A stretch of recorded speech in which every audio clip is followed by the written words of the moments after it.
Check, check, check, check, check, check, check, check, check. Check, check, check, check, check, check, check.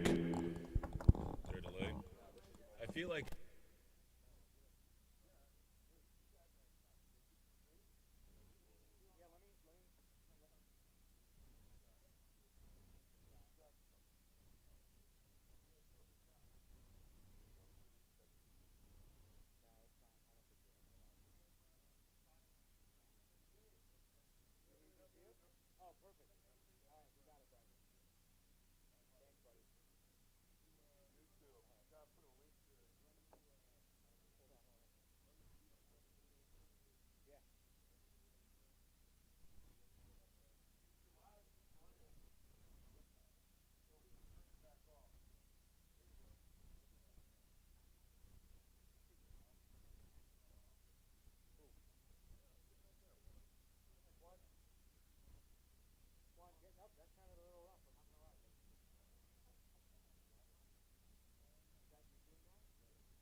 all right, ladies and gentlemen, after short technical delays, we are live here at Lazonapalooza. It's always a fun time, and we never can say anything bad about it.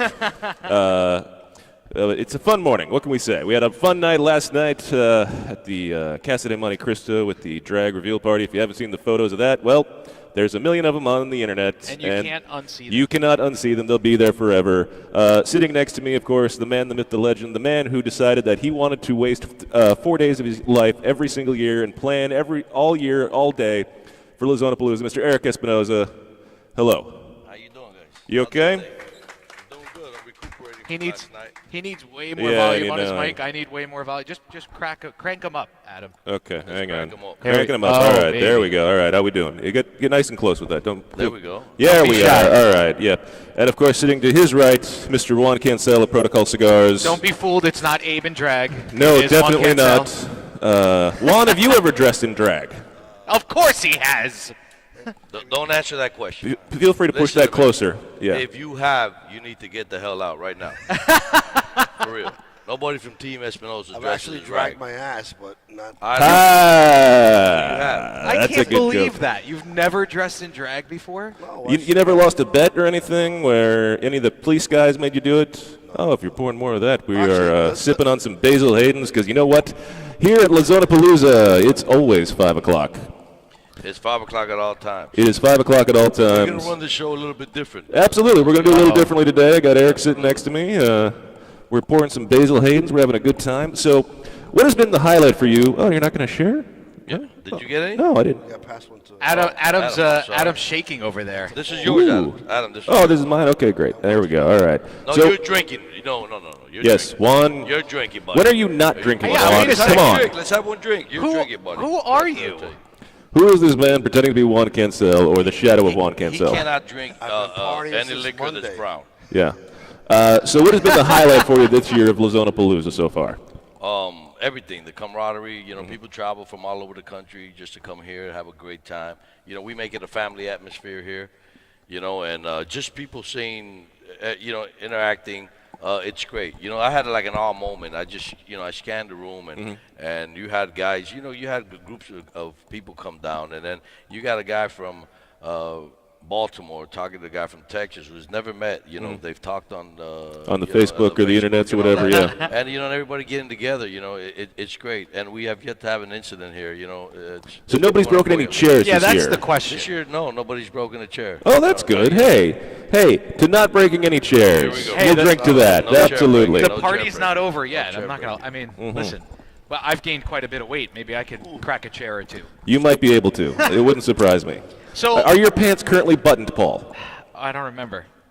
Yeah, they are. Ah, hey! I'll drink to that. Paul's pants are buttoned for the first time in who knows when. All Adam will right. drink to anything, I it thought we're seems. doing By the way, shots. is it true? Because Abe told me this yesterday. The 2 days, the 2 weeks that Paul missed, you guys had the best ratings of all time. That's what I heard, yeah. I mean, it was 3 weeks, actually, that he wasn't there. And, yes, it was definitely the best ratings we probably ever had and the most viewers and the best content. I was only supposed to be out for 2 shows, but then Lars Teton showed up at Abe's office, and he's like, hey, I'd love to do the radio show tomorrow. And Abe was like, have you ever met Lars? I have. Uh-huh. I've had a couple times. I think he's from the Philadelphia area, and we have an event out there called Let My People Smoke. And he's been there a couple times on the show. He is a unique individual. Quite an individual. I believe, I think I described it yesterday as he is the definition of the word eccentric. They should put a photo of him in the dictionary next to the word eccentric. And you're saying that with Juan Cancel sitting there. Yes. He created that word when he was 5 years old. That is also true. You were very much correct on that. So, over under, how many cigars have you smoked this week so far? Wow. Over under. 40? I mean, for you, is that, like, do you smoke Is that more during this event? Oh, absolutely. Because it's the camaraderie, It's everybody's nonstop, here. yeah, everybody's there. I mean, and this is the first year that my throat doesn't hurt. Well, that's a good sign. Yeah, because, I'm a little shy, but everyone tells me, get the mic, I saw a lot of There was a videos. video of you singing at one point, so there was karaoke again this year? Yeah, well, I'm lucky to be alive because I was singing a song and a big piece of wood fell from the top and just In a landed right warehouse? behind it. Yeah. Oh, my God. Just randomly? Yeah, it just fell. Boom. Well, I think it was my pitch.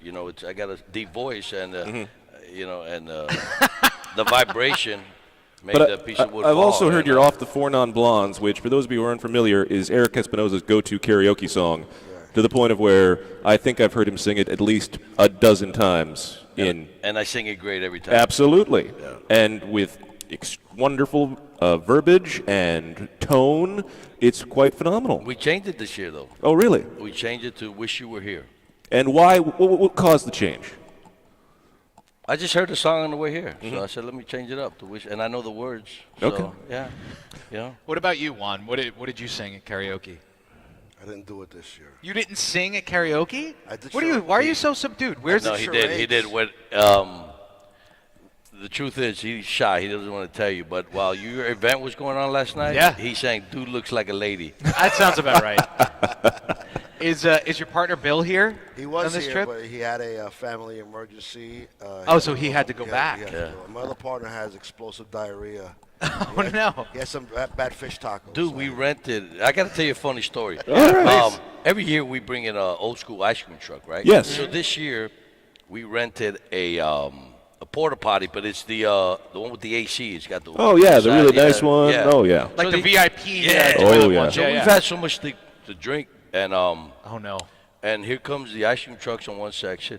I had 3 people waiting for an ice cream in front of the porta potty. They thought it was the ice cream truck. Yeah. That sounds like a great place to get ice cream. They get an awkward soft serve when they go to so I that had one. to direct them about the ice cream trucks over here, Yeah. That's how banged up it was. And Juan was one of those guys. I ain't gonna lie to you. So He asked the porta potty for a chocolate eclair. I asked him for yellow snow. Oh, man. I'm sure it was happy to deliver that for you. Well, back home, you got to be. This has been a vacation for you, It's right, actually Juan? 20 degrees where I'm from right now. It Yeah. snowed the other day. That's what everybody's saying up on Long Island. My family's on Long Island. They're all flying back down here. They can't take the cold. But you spent some time in the Keys too. You kind of made like a big trip out of this. So I figured we'd have a Which you little. kind of always do. Let's be honest.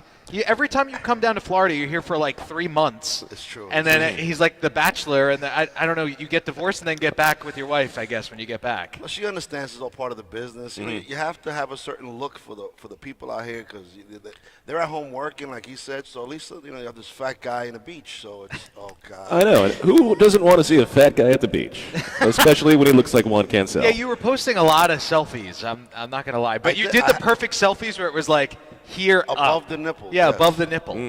Yeah. Basil Hayden's Dark Rye. If you're not having it at home, then you're missing out. Is Adam the designated driver for wherever Abe is? He's okay. We got AJ. All right, good because we got it. Adam's like 6 Basil Haydens in already, and we're about That's 5 not minutes really a into the Basil show. Hayden. That's a half an ounce. That's nothing. So we can't. This is normal breakfast bourbon. We can't start the show or talk about not talk about what happened last night. You and I were there live. I was intrigued by it. Yes. You're intrigued by a lot of weird things, Paul, and it bothers me. Yesterday, Abe, Nimish Desai from Rocky Patel Cigars, and Steve Saka from Dunbarton Tobacco and Trust, they all had the culmination of their bet yesterday, and all three of them showed up in drag to the Casa de Monte Cristo in Boynton Beach. With full makeup and earrings and everything, it was quite entertaining. They even got their toes done. They did. It was actually really disgusting. Yeah. They were. Yeah. I'd Abe still has polish on his toes. I hope you're wearing closed-toed shoes currently. Juan, were you guys watching from here, or was the party over? At the exact time, Dojo was doing their live thing too. Oh, okay. We were all trying to see it. And I took over the show, the Dojo fan, the Dojo. And, Yeah. I was dressed like a man, like an alpha dog that I am. and if anybody out there ever sees me dressed in drags, please shoot me, take me out of my misery. That's not a bet I will ever do. I don't ever want to look like a bitch. But kudos to these guys, man. Hey, I agree. Never say never, because you don't know. Kudos to these guys, you know. If you ask me which one I would bang, neither one of them. Well, wait. I also heard, I think Hector told me that when the guys came out, a game of Fuck, Marry, Kill came about. Yeah. It was actually pretty excellent. I was not part of it. You were not part of that. Who won, though? Who won the Fuck, Marry, Kill? I wasn't there. Oh. I answered the question. Yes. Go ahead, answer the question. Oh, yes. F, Marry, Kill, Steve Saka, Nimish, or Abe. All right, you ready? No. So Go ahead. I'm going to give you Fuck, Marry, Kill, and the reason. Yeah, Ready? go ahead. I'm very intrigued. All right. I'd kill Saka because he's a pain in the ass. I love him, but he's a pain in the ass. Okay. All right. I'd fuck Nimish because he was the best looking one. And believe me, I use the word best very loosely. And I'd marry Abe because he's the richest one out of all of them. You'd live a good life. He didn't like that too much. He'd be a kept man. I heard he was the key choice on the Marry. Everybody, hands down, wanted to marry Abe. Everybody killed Saka. Hands down? Yeah. And everybody killed Saka? Yeah. Is that true out there? Yeah, Wait, by the way, we have a giant crew here, so let's turn the camera around so we can see. Oh, yes. Everybody's here live at Lazonapalooza, having a great time. Say hi to the world out there, right here on KMA We Talk finally Radio. got on. Yes. We finally got online, but there's a great crew here. I think is it more than last year, Eric? It is, yes. A lot more people here. Yeah. So what do you attribute to that? Is it just because the company's growing and you're getting out there more? Do you have Espinosa Elite people here? Is that part of it as well? We have a combination, people from everywhere. I mean, listen, we do it at the warehouse because we can't find another venue. It's hard to get a venue close by. Yeah. And, you guys have no idea what it is. I mean, Abe knows how it is to put something like this together. So we got to keep it to a minimal. So, if you have 150 people, what's another 25? But it's getting bigger and bigger. And I'm a little nervous today because we move it to a botanical garden, but it's outside. But once you have it, hasn't rained in a month, and today they got 50% chance rain. You know what I mean? Right. Yeah. So are you? That's for what you do. Tonight's the final night, Yeah, like tonight's dinner. Tonight's the gala. Tonight's the like gala. the gala. So does everybody get Did all you add dressed anything? up? Did you add anything new to the gala this year that you haven't had in previous years? Yeah, a lot of rain. Well, okay, yeah, that's a pretty good one. Yeah. That's great. We got a lot of rain. No, I mean we got a couple festivities, but I'm again, we got to make a decision. Well, you're telling me good? things. Okay. All right. Want to do that? Adam, do that. Adam just do needs that. to give us some more. I'm just putting the gain up. There we more go. How's volume. that? Better? Okay, we're good? All right. Whatever actual volume you can give us. Oh, there you go. There I am. Yeah, Yes. Now we can hear ourselves. Being Cool. in Hialeah, you don't have a lot of choices as far as food goes. You have pork, you have pig, and lechon. Those are the three foods. And you have those pastries that you always bring, though. Those Cuban pastries, no? Yeah, that's in the morning though. Is that here in Hialeah? That's in Hialeah. No, you get that all over Miami. They're not keto, Right. though. Okay. They're not keto though. Yeah. Haven't had one. Wait a second. Come on, man. We had this discussion. Move that bottle of Basil Hayden's in front of you, Juan, because I can't see it. Not that one, the other one. Juan, Yeah. Yeah, let's make that bet right now. I would love. Get one in a drag. I can't imagine. Why does he need to shave his head? Oh, to lose 15 pounds? Yeah. This has been the biggest talked about thing at Lazonapalooza to me. Like everybody talking about me shaving getting rid of the hair. Well, is the hair like a kind of like an FU to the man now that you're Yeah, I'm officially like, retired I'm from the police retired force? and, He never worked. Listen, I can say this now because I mean, if I say something negative, are they going to cancel I have your my pension. your pension? You You're can't good, get out, you're right? good. Okay. So we're doing an event close to where he lives, and always like Juan, hey, let's take a shot. Let's take a shot. No, Juan, I don't want a shot. Let's take a shot. So okay, we take a shot. 10 minutes later, Eric, let's do another shot. Juan, I don't. Let's do a shot. Okay, we take a shot. Juan, aren't you on duty? Listen, 7 shots later, gives me a hug and a kiss, and it tells me, okay, I gotta go to work. And he's a cop. And I had an hour drive to work. Well, you were a Port Authority police officer, right? Yes. So were you God in a help different us. area all the time, or were you stationed in a specific? So Yeah, he would punch in and rent the Holiday Inn and sleep and then come back and then Like punch you out. didn't, you didn't That's like not hang fucking out. the truth. You didn't hang out at the actual Port Authority though. You were like bridge and tunnel, and Yeah, so like somebody they're- gets stuck on the bridge, you got to help them. They're a bi-state agency, and they have many facilities. But I was basically at the PATH train for 14 years. At Newark Airport, correct? No, PATH trains. But I've you've been worked in Newark. you've worked at Newark Airport. Oh. We were lost in the Newark Airport for 45 minutes, and Juan was driving. Oh no. And that's where he works. And that's where he works. Got that is a true story. That's a true story. Please tell me how this originated and how I did that always He's start? say- taking me back to the hotel. Yeah. And he puts it in the Waze. And the Waze tells him, that you had 3 lanes, and Waze tells him all the way to the right, and we're talking, and he takes the left. And that took you to Newark Airport. Okay? In fairness to him, there was a lot of construction Thank going you. I on. was Okay. asked to say So that. now he goes- As there always is there. Now he goes into the parking lot. He gets a ticket. Okay? He Now gets we- a ticket in the parking lot. no. Oh no, a parking ticket. okay, Okay, yeah. parking The ticket. pay, yeah. I was Now gonna say, that's just we're bad lost. police etiquette. We're lost for like 25 minutes In the parking lot. in the parking lot to get out. In a parking lot. Now, when we finally made it out, okay, in fairness to him, there was a lot of construction going on. When we In finally, the parking lot, there Yes, was even construction. yes. All over Newark. When we Disaster. finally make it out, It was a disaster. he gives the lady the parking ticket. Please tell me it was $5. And he says, listen, I just came here, and I got a little lost. Yeah, and the lady looks at the ticket and says, you were lost for 25 minutes?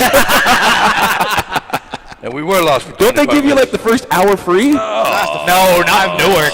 First Not 5 minutes. Newark. free. There's nothing free there. Yeah. Oh. 5 minutes. I was gonna say, even in Palm Beach County and Fort Lauderdale, you get the first hour free. In the Adam, I don't think you have much experience with the city of Newark. It's No. it's a different place. Beautiful airport though. Actually, the airport's gorgeous. It's but ugly, bro. What the hell are you talking about? It's a beautiful airport. compared to some of the crappy been airports there? out In there. that area, the best airport's definitely JFK. As far it's more modern. Newark actually looks like you're in the 70s. It's I terrible. kind of like it. You like that 70s look? Yeah, I don't mind it. Speaking of 70s look, here's Coop. Hey, Coop, what's up, What pal? are you doing? The best guy right there. I love him. This is your fault. You keep feeding me these Basil Haydens. I haven't fed you anything, bro. You're doing it yourself. Yeah, I'll tell you what. He started now. Like as I'm watching him, he said no to the first drink. Now he just keeps I'm taking on like them my now. 5th, and every time I put it down, I look, and there's more in there. I know, and you keep using all the cups. We're gonna run out of cups if you don't No, we're keep gonna get using some the cup. We'll get plenty of cups. We got plenty of cups. It was like- He needs a different cup every time. It was He's like classing Abe it up. with the, Pretty much, yeah. Well, you weren't there. You were on your world wedding tour. Yeah. I have been to a lot of weddings. Yeah. Remember the the old fashioned, the No, the Bloody- Marys? oh, absolutely. He slid me the glass, and I refilled it. Oh, yeah. Back to him. He said, "What are you doing?" I was like, "Well, you slide me an empty glass." I Was fill this- it up. That was This fun. is what we do. That was fun. Was this when Abe was on his supposed diet He was on his diet. and he was drinking Bloody Marys? Oh no, we were drinking the great people over at Iron Smoke, who were also there last night. They were there last night. Yes, we were out drinking the maple bacon Bloody Marys, which guys I'm gotta not a big try Bloody that. Mary Oh. fan, but if you've never had it, You oh mix it baby. with that maple bacon thing. I was drinking a little bit of the maple bacon, and actually Steve Saka tried it. He came over and he said, "Do you know these guys? Can you get me some tastings?" I was like, "Yeah, man, calm down." And he sat down. He kind of went through all of their products, but he loved the maple bacon, and he said he likes sweeter bourbons. I no, guess. Steve Saka So like bacon. the story continues on that. So we get out of the show and Well, you get out of the parking lot. Get out of the show. Get out of the parking lot. After we're trying to 25 find- minutes, yeah. No. I'm going back to the So, day we did the to KMA the airport. Oh no, the the KMA. KMA. Oh yeah, the KMA. Oh, Yeah, okay. 'cause we got banged up there. So we leave. I'm following Abe. We're trying to get a that's Italian good. market to buy food. So the Italian market is about 25 miles north. Yeah. Okay, so now we got to go to Abe's house. So we're driving, and about 15 minutes into the drive, Abe pulls into a residential area.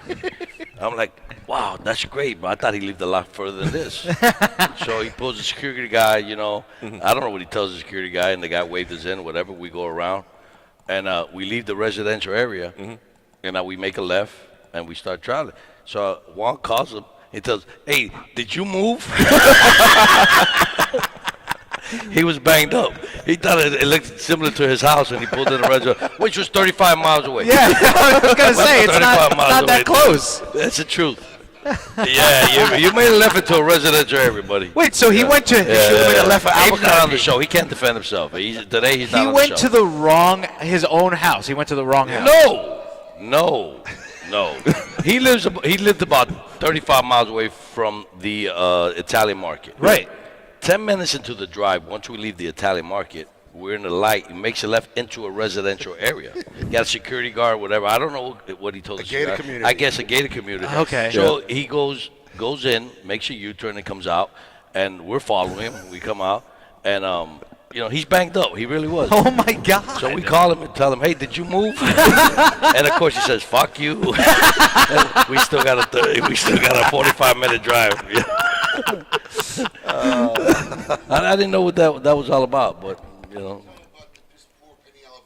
No, I did. That was great.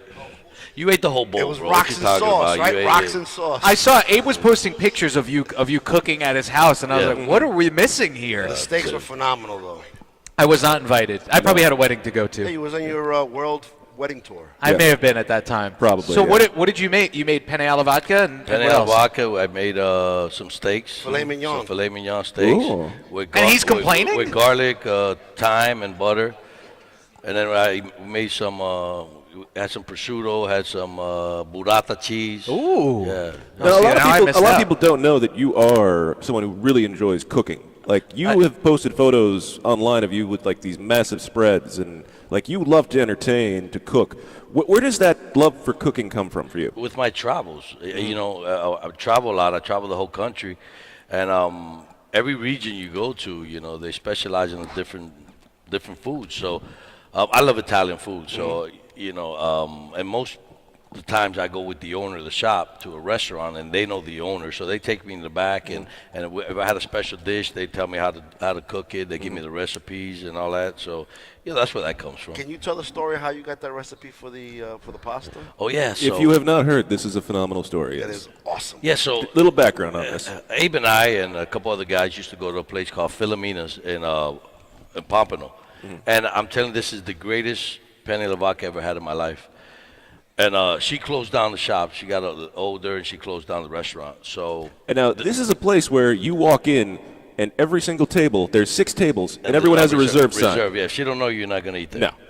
So. Always the best place. Luigi was the chef there. So I always used to bring him in cigars and all that. And I'd always call him, hey, man, can I get that recipe? No, whatever. Okay. So a year goes by. I haven't spoken to Luigi. I call Luigi, and I go, Luigi, how you doing? He says, great. I said, Luigi, I need a big favor, man. He goes, what's going on? He goes, you remember Pedro that used to walk in with me and hand you a lot of cigars? Well, there's no Pedro. Pedro doesn't In this story, Pedro does not exist. I said, well, Pedro's got cancer, and he's about to die in about a week. And I asked him if anything I could do for you. He said, man, before I go, I would love to eat Filomena's penne alla vodka. So, Luigi, you have 2 choices. Either you come to my house and cook for Pedro, or you give me the recipe.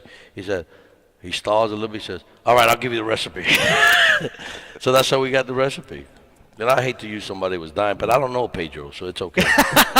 In this story, hopefully Pedro's okay. Yeah. Pedro has made a full recovery in this story, if we have to gather. After Yes. eating the penne alla vodka, he made it. Absolutely. Penne alla vodka, it cures what ails you. My grandmother would tell you that. Absolutely. Italian cooking heals all. Very much so. Much like gin. Gin cures all. If you're feeling sick, gin. And so does this Betas of Hayden. I feel better already. Absolutely. Were you having a rough morning? I've had a rough week. We'll put it that way. Well, I mean, from like Monday, Yes. you guys were kind of hitting it hard in Key. You started in Key West, right? Started in Key West. And then you stopped in what, Isla Morada? Or I was watching your whole whirlwind tour. I was going to give you some places to stop. This is a long event. You have like 12-hour days. So we were like, let's go to Key West. 12 hours. This is like 15-hour days of this thing. let's go somewhere and just relax a little bit. And we did not relax. We partied like rock I was going to say to stars. prepare, but You expect to relax. I've never seen you relax, ever. I wasn't relaxing over there. You know? So why did you pick the Keys, though? What drew you to? Hold on. Why am I going? Hold on. Just Okay. stop and think what you asked them. What's in the Keys? Booze and water, And? ladies. No. well, Sand. in Key West, Keep going. You guys figure it out. That's why he loves the Keys. He's having marital issue right now. I mean, if I know three beautiful transvestites from last night. If you want me to introduce you, if that's where we're going. I mean, I'm sorry, cross-dressers. Cross-dresser. They don't live that way. They just do it on the weekends. I got to tell you, part of me doesn't want to touch this with a 10-foot pole, and I feel like I should change the topic. He doesn't want to. What? Do you want to jump on the mic here?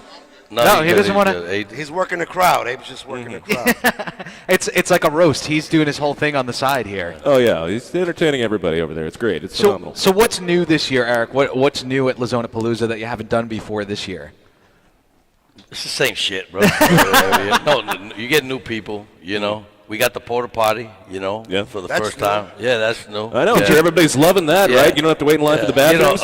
Shorter lines to the bathroom. Yeah, right. Absolutely. Can't yeah, go wrong yeah, there. yeah. Did you- We got a bigger AC in the back. The problem is you crank the AC, then it gets smoky. Your eyes start to hurt. You got to open it, then it gets hot again. Right. You know. How about the coffee classes? Oh, That the was coffee good. classes. Yeah. Oh my sister- yes. Oh yeah, let's talk about the coffee yes. because By we your had lovely some sister. today. We have this right here. Yes. I'm gonna go ahead and use this camera in the front right That's here, a Paul. great If you want to segue put that on into there. the little coffee thing. I know. Got You it. got that on Yep. there? Oh yes, this Espinosa coffee. This is new. So what made you decide to get into coffee? I have no idea. My son handled that. I know nothing about it, but it tastes good. Oh. You know. It really does. We had some when we came in here. Was it who was it that gave it to us? My sister. It was Yeah. your sister. So is she the person in charge of the She's coffee? the Espinosa barista. She's the barista. Oh, and that was some When good she's Cuban in a good coffee. mood, she'll get you coffee. Oh, she will. Okay. You got to leave her a tip. If you don't leave her a tip, you're not getting the coffee. Oh crap! But if Hold you on. piss her off, the coffee Hold on, tastes somebody. better. Take care of that. I'll take care of that. Once the show's over, I'll make sure I hit her a 5-spot or something. What No, is you it? don't have to do that there. Okay. What is it about Cuban coffee that people love? Well, I love the sugar in it. Yeah. 1,000%. No, because we're Cubans know how to eat and know how to drink. You know, you go to, I don't give a shit, you go to Starbucks and there's burnt coffee. I agree. And the reason, listen, if you have to put cream and sugar in the coffee, it's because it's not good. Okay. It's the truth. No, that's good. You drink it however you want. I drink it black. You know, if the coffee's good, it's real strong. So all you need is a shot, though. You know, but you know, there's a lot of people that, you know, just drink like a full coffee cup of that espresso. It's an espresso, sort of like. It's not Right. American coffee. And with one little shot, you're good to go for 3-4 hours. But, you know, but it tastes good. It's strong. It's It good. is. It's And really you- good. And you can taste the coffee, not Yes. like the vanilla chocolate mocha Right. latte, whatever. You know what I mean?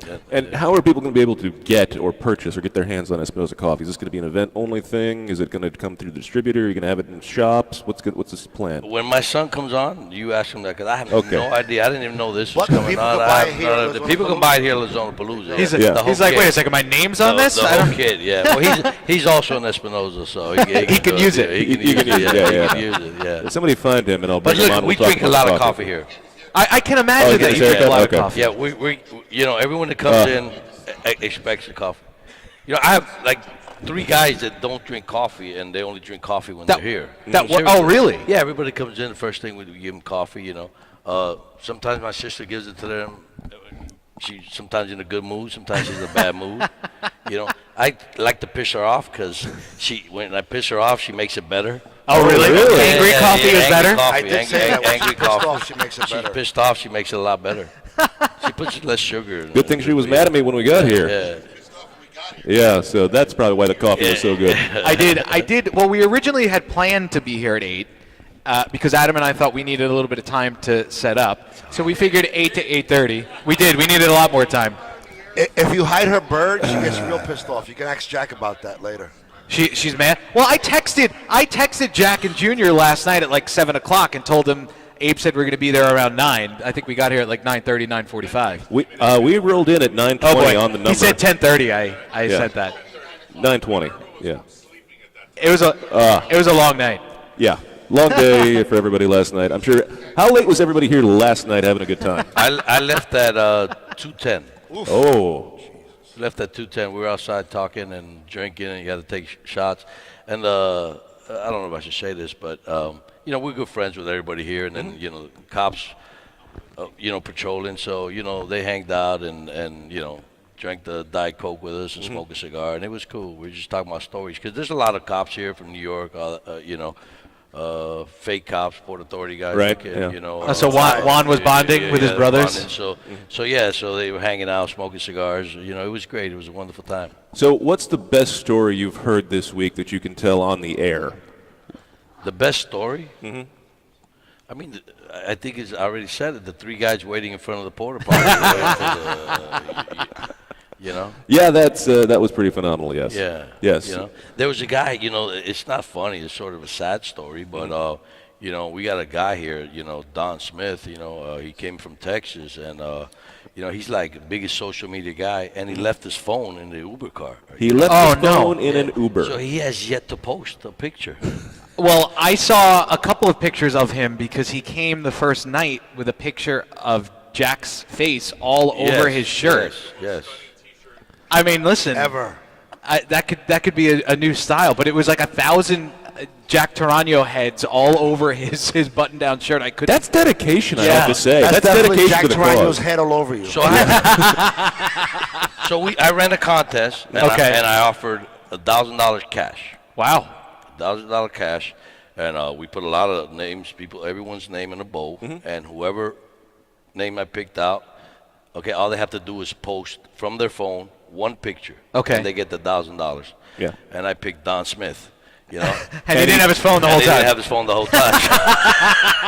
So I kept the $1,000, of course. Mama didn't raise no fool, bro. Hey, that's one easy way to not have to pay $1,000. I hope he doesn't find his car. I hope that the Uber guy doesn't bring it back. So how long has it been? It's been a couple days. He hasn't had his phone. He hasn't had his phone. Oh man, you got to use that Find My iPhone stuff. He doesn't know his. It's a flip phone. No. Oh my. It's a jitterbug. Oh man, it's rare on KMA Talk Radio to get a jitterbug reference. Well, some of our audience might, get the reference. For those of you that need bigger buttons on your phone, get the jitterbug. Advertised in Parade magazine. What do you guys showcase any specific cigars at the event? Like, we did. What cigar? Tell us about that. We did a collaboration. I heard about it. We did a collaboration. So tell us about with this. General Cigars. Show it. Look. And it's been a wonderful collaboration. Okay, hold on. Why do you keep saying? Because we had a discussion one time about what a collaboration the last really time he was on the show and you weren't here, we had a 30-minute dissertation on the word collaboration. All right. Yeah. Let's go ahead and post this. This is the new. It's War Zone. Yes. Where did the name War Zone come from? It was, since it was Lazona, Lazona means zone, and we had the trademark for Warhead, so we did a combination of both names. We did a collaboration with War and with Zone. And you've got on here the 10 Years War, 1868, 1878. Yes. And what is that in reference to? When you get Hector's. I was just going to say, we got to ask. When Hector comes in. So basically, to get all the inside scoop on the real nitty-gritty of the new stuff, I have to get other people other than you to talk to. Well, no. I mean, because everybody had part in it. And Hector's a historian in the absolutely. 10-Year War, so he's the one that knows a lot more than I do. So how does it work with this collaboration? Yes. Are the cigars made at Lazona? Yes, or do you, yes. We got the tobacco from General. It's Cameroon wrapper, beautiful Cameroon wrapper. And, Team Espinosa worked with Justin Andrew. Justin is a big part of General. He does the diesel whiskey roll. And went down to Nicaragua. We blended a cigar. And everything worked great because, dealing with corporate America, how General is, but they let him do what he wanted to do. Oh, really? This is a beautiful band, by the way, too. Do they have access to tobaccos any tobacco, any tobacco in the world. And that's the power of working with a corporation. We went and I told them, we want your best rapper. If not, we're not going to do this. And there was no questions asked. They gave us the best. We selected, what we wanted. They gave it to us. Well, they didn't give me shit. They sold it to us. But we got it, and you know, and the cigar is great. I will let you know in a couple of minutes. It'll be shipping in about, I say about 3 weeks. And it's been a phenomenal response. Really So consumers or the people at the shops will get it from you guys. No. General's distributor. General distributes it. Yeah. Okay, that's the other. Oh wait, it looks like somebody might be ready to join. We're gonna fight the collaboration. Here we go. Oh, here we go. Now for the fun time. Joining us here on KMA Talk Radio, the man, the myth, the legend himself, Mr. Honest Abe. There he is, completely shaved. I don't know, but yeah, a little, warm chair, huh? Hot as hell. Yeah. Hello? Yeah. Oh, there he is. There you go. Yeah, get nice. There's and that warm there. voice. Yeah. So, Hello. about this collaboration. Yes. Which I am now smoking. I've decided to go ahead and privy myself to one of You these. know, when it comes to the big conglomerates like that sometimes, you know, you could give McDonald's some of the best hamburger meat, and how good of a hamburger you think you're going to get out of any McDonald's, right? That's why these companies like these kind of projects where they work with a guy like Eric Espinosa or AJ Fernandez. Because of the quality from their factory. It's an artisan, right? So Yeah. you get a real artist involved. I mean, who do you think is the artist for a lot of these factories? You know, I mean, it's really nobody. Right. I don't care what front man they throw up. Most of the times it's not anybody really creative. It's mostly a machine. It's a process, right? If you got a guy who's used to grilling, you know, Big Macs all day long, I don't care what kind of meat you give him. What kind of burger do you think you're going to get at the end of the day? Right. You're still only paying him $5.50 an hour. I mean, that's the problem. So that's why these collaborations. You know, that's why they're becoming really popular. I mean, So do you think it see benefits- you see more guys like Eric and AJ. making brands for big companies. So do you think it benefits, Abe, like as a retailer, do you think it benefits the corporation? Which corporation? The bigger corporation? Does Absolutely it benefit not. General Absolutely not. It's the dumbest thing I've ever seen. for them? For them. But for a guy like Eric, for Espinosa, move. it gets him to places Great that move. he might not be already. And now Absolutely. people, Great move. Why wouldn't it get them in places that I'm in and they're not? Because that number is insignificant to them. so those couple Do you of understand? boutique shops. The ripple effect that you have upwards is minimal. It's but- such but a ho- small ho- number. but hold on. Wait, hold on. All right. You're working off of their wide net of distribution. I mean, I'm just going to say that they have a little bit bigger distribution than you. It's just a A little bit. Okay. Just a little bit. So you benefit. You benefit. Look, I'm not just saying it to you. I've said it about AJ Fernandez. I've said it about anybody. These big companies that work that way, technically it's not a good business practice. The excitement that they create is mostly on your side, which is good for you. I'm more on your side than I'm on their side anyway. So, you know, I mean, it's a lot. But the way you're talking, the things that you're saying, It's true. hold on. There might be some people out there that feel the same way you do.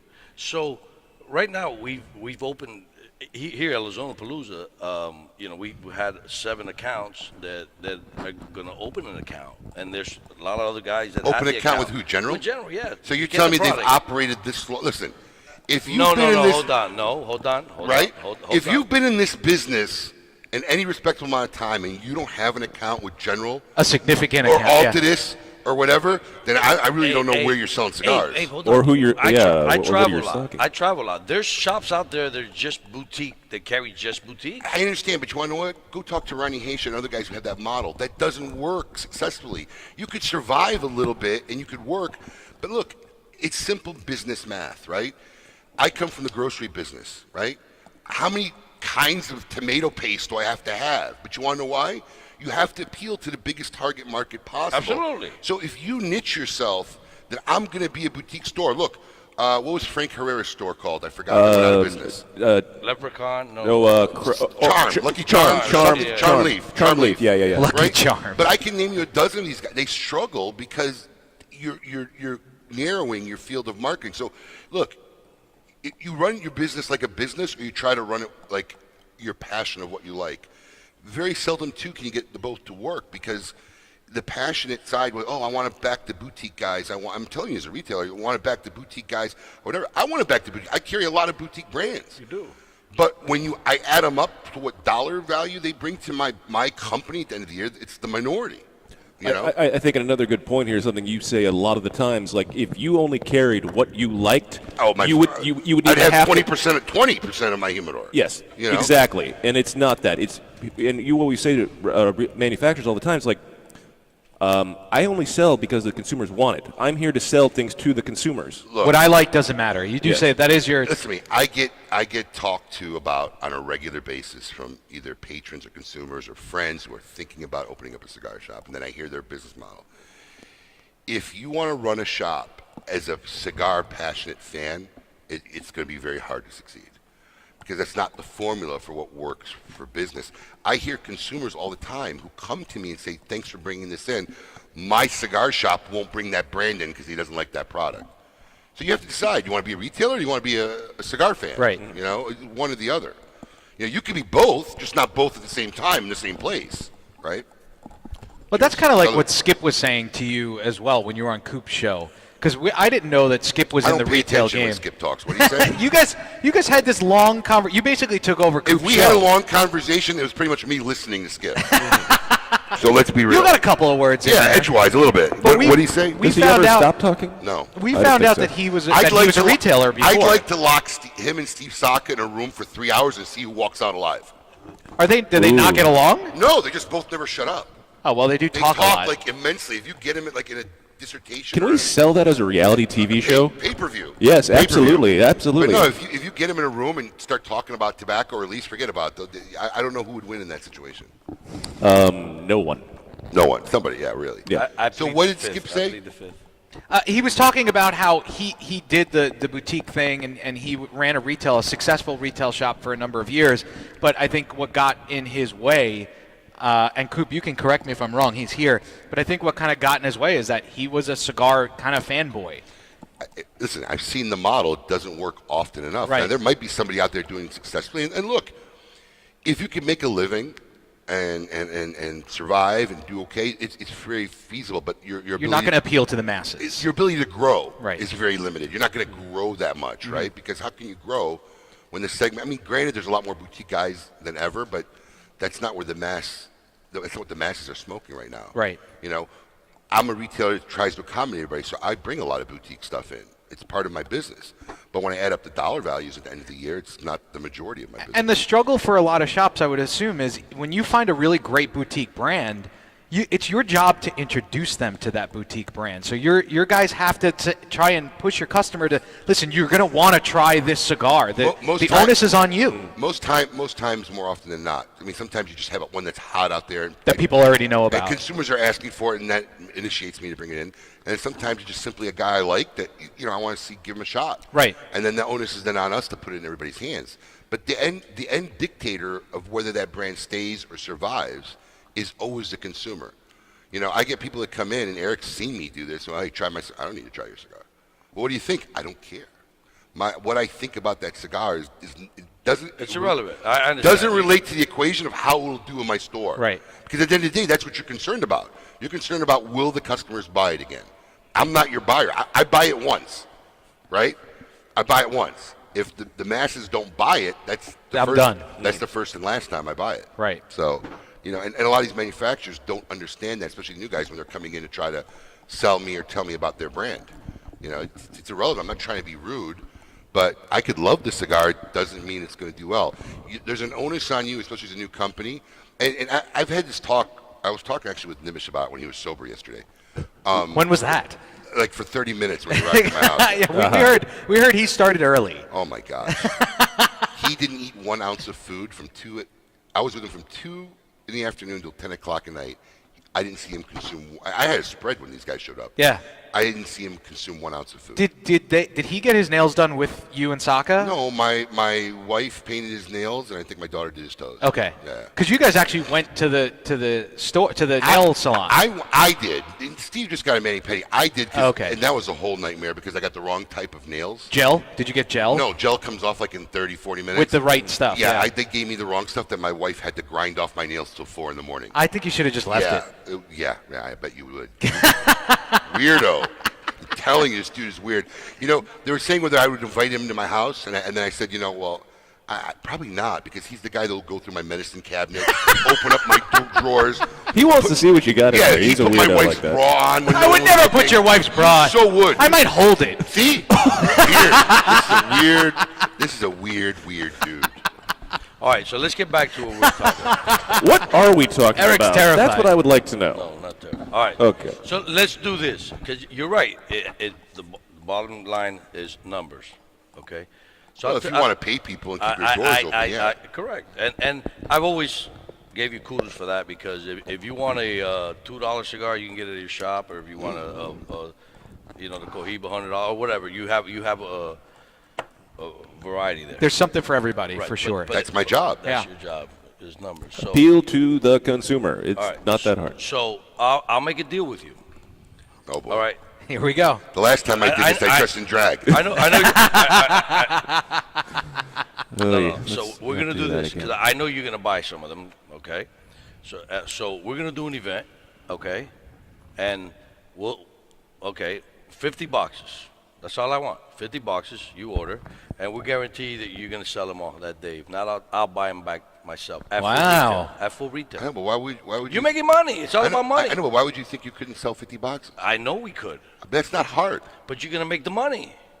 It's business. We're doing business right now. I understand it, but I don't know what you're trying to achieve. That's not hard. No, because what I'm trying to achieve here is I want to prove to you that I want to make money with you. I want you to make money.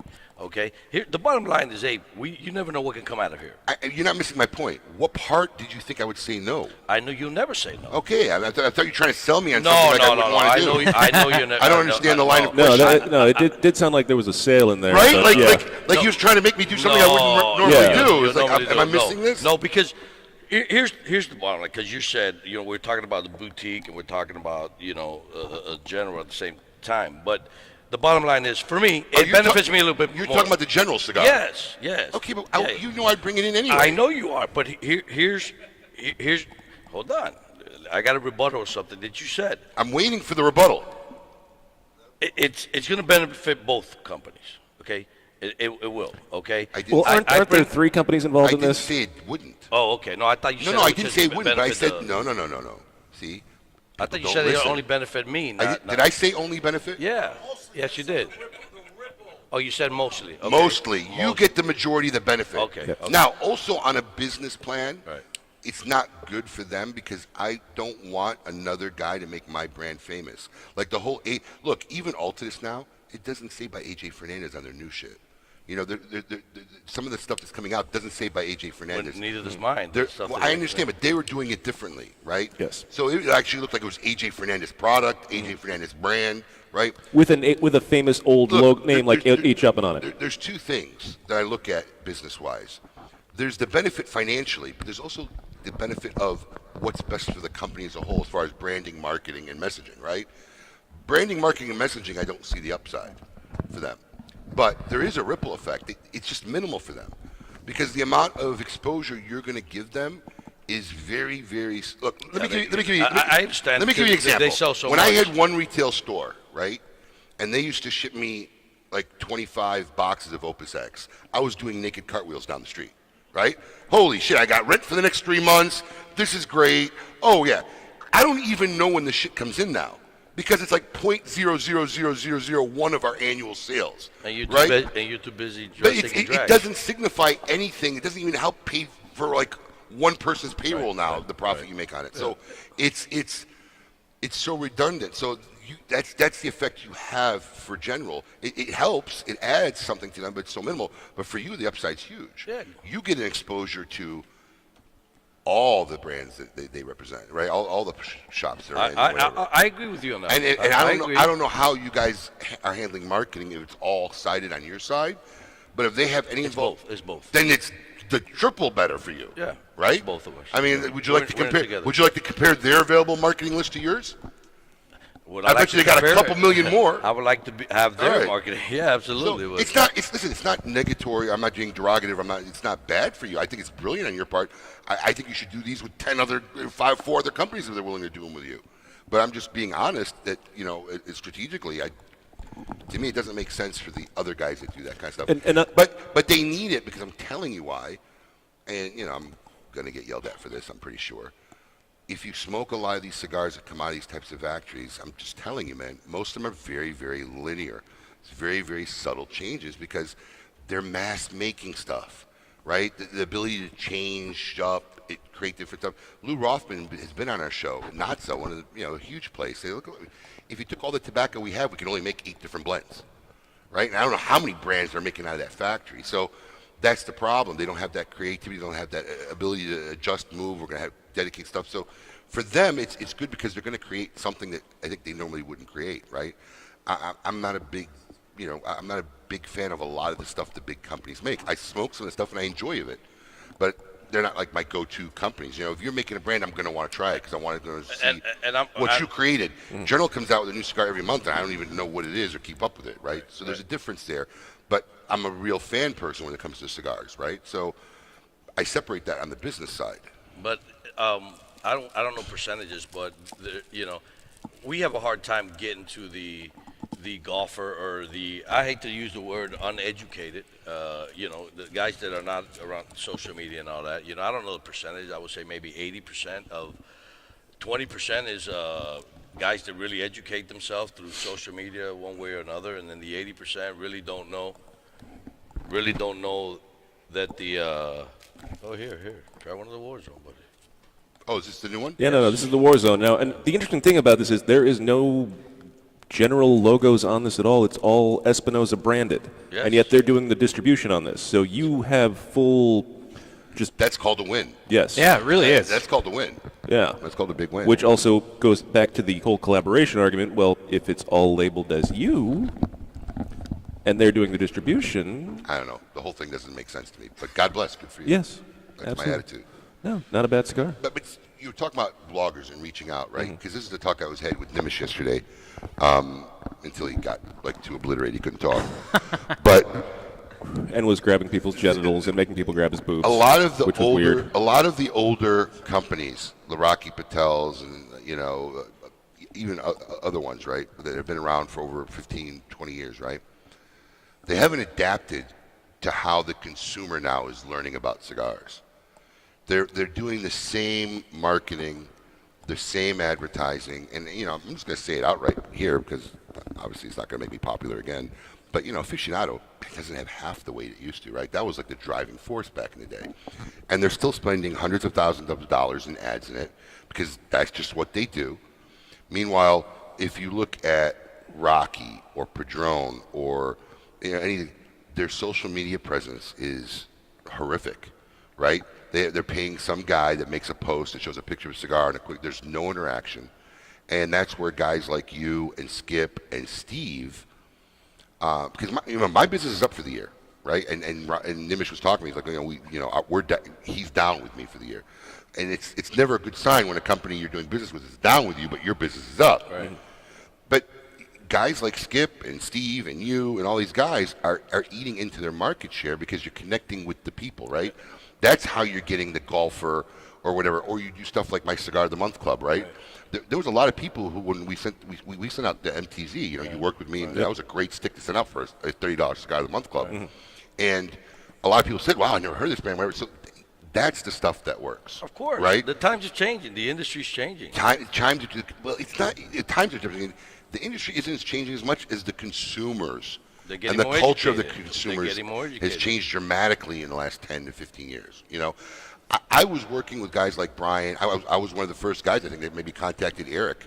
When I saw his site, I reached out to him. And when I looked at his site, I'm like, oh, this guy had been doing this for 5 years. He was like 2 months old when I reached out to him. Yesterday, and his car broke down on him. No, that's Brian Glenn. That was Brian Glenn. No, you're talking about the dojo guy. Yeah, I mean, Eric. I like that aspect. I was one of the first retailers I know that worked very strongly with a lot of guys. In fact, we used to have a segment on our show called The Blogger's Corner, where we bought a different blogger every week and then just realized these guys could type. A lot of them can't talk. So, yeah. You have the same problem in the cigar world, too. Yeah, they're all real good typers or writers, but when you got them on the radio, it's like, So that segment didn't last too long. But, the consumer culture has changed huge. And a lot of these older companies haven't seen it, haven't acknowledged it, haven't adapted it. The fact that even our own trade show doesn't really acknowledge and where's Coop? He'll enjoy this. Yeah, doesn't really acknowledge that aspect of our industry. I find it completely mind-boggling because they really don't. You know, I find it unbelievable. Even this past year, when they came out and like they had the whole announcement, Coop came on our show right before the trade show and literally had a diatribe about how what in the world is the now PCA doing to alienate bloggers and people who are trying to lift up the industry and put information out there and even get the word out to everybody in the world about what's going on and the information. And they're the key, fastest way for anybody to get any information whatsoever. Let them keep thinking that way. I'll just get bigger and bigger a lot faster. You know, as long as they're not doing the social media and you're right. I mean, but they still sell a lot of cigars. But well, listen to me. I mean, you know, everybody sells. I mean, there's always that. You know, the gap is so huge that but they're getting hurt. They are getting hurt. They're getting eat up. They're getting eat up by a lot of little fishes, a lot of little things, and it's affecting them. And they're trying to be creative, but they're not making the changes needed. And look, you've changed. I mean, let's face it. We used to play cards once a week, like once a week for years. At the time. Well, yeah, you had time because you didn't want to travel. You had the time. But you didn't want to travel. We've had that conversation. I told you, I said, man, you got to hit the road. You got to do like the Rocky Patel tour and stuff. I mean, even though Rocky's now kind of slowed down over the years, but you know, Rocky used to do 40 events in 30 days. It was insane. And you're like, oh, I don't want to travel. So you've adapted. You've changed the way now. I see you're all over. You're somewhere doing an event everywhere, every month. You have to. I know, but that wasn't your mentality when you first started the business, you know. So you've adapted, and you've been in this business a relatively shorter time, and these guys who have been there for a long time aren't making the changes, and they're not connecting to the consumer base.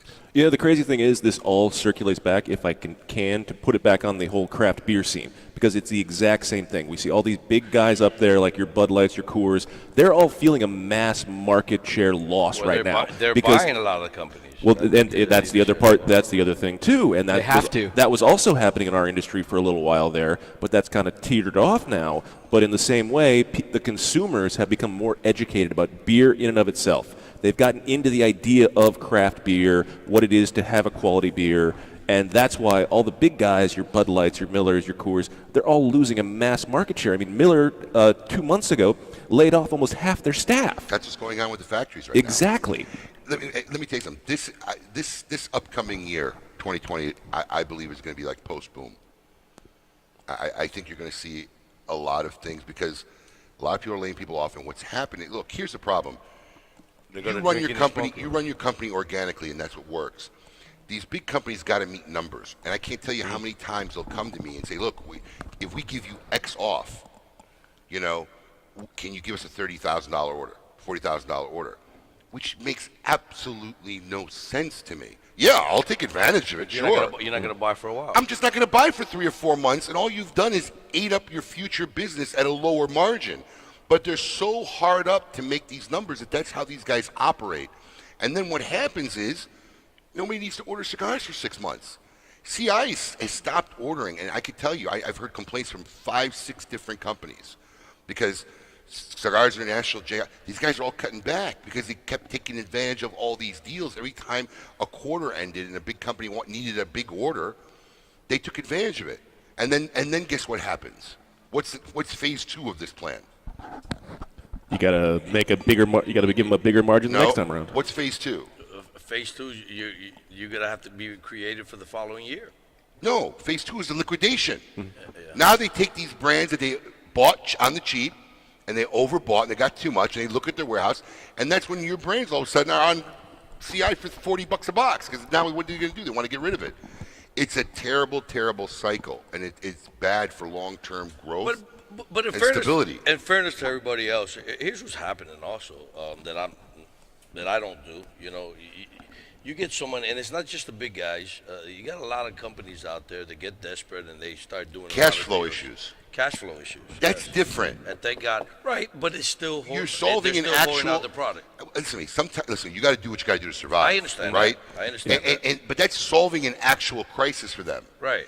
These guys aren't meeting the numbers for their stockholders reports, and all they're doing is screwing up their future numbers. You know, and I tell them, I said, look, if I give you this order, you know, it's just going to mess up your number for the next thing. They don't care. How do you run a business when you don't care about the next quarter? It's an awful because model. because you still have 3 months to. Where's it going to come from? I'm not going to buy I- anything I from you in those understand. 3 months. Maybe not you, but maybe somebody else. But I understand what you're saying. So You make a great they're like point. Ponzi scheming, right? We get Abe to buy in this quarter, and we find another guy. It's not good for a stability of a company, and that's why you're seeing. Listen. That's why you're seeing a lot of what's going on now, and people getting laid off, and factory workers getting laid off, and whatnot. I know right now, if I really can't talk about it on the air because I'm not supposed to know. I know 2 companies here stateside that just laid off a bunch of people last week. Here, not in DR. Oh, here. Okay. Here in the U.S., they laid off a bunch of people last week. And this is the result of that. So I listen to me, not from a retailer standpoint, we're not going to be affected, but I see very post-boom effect coming for 2020.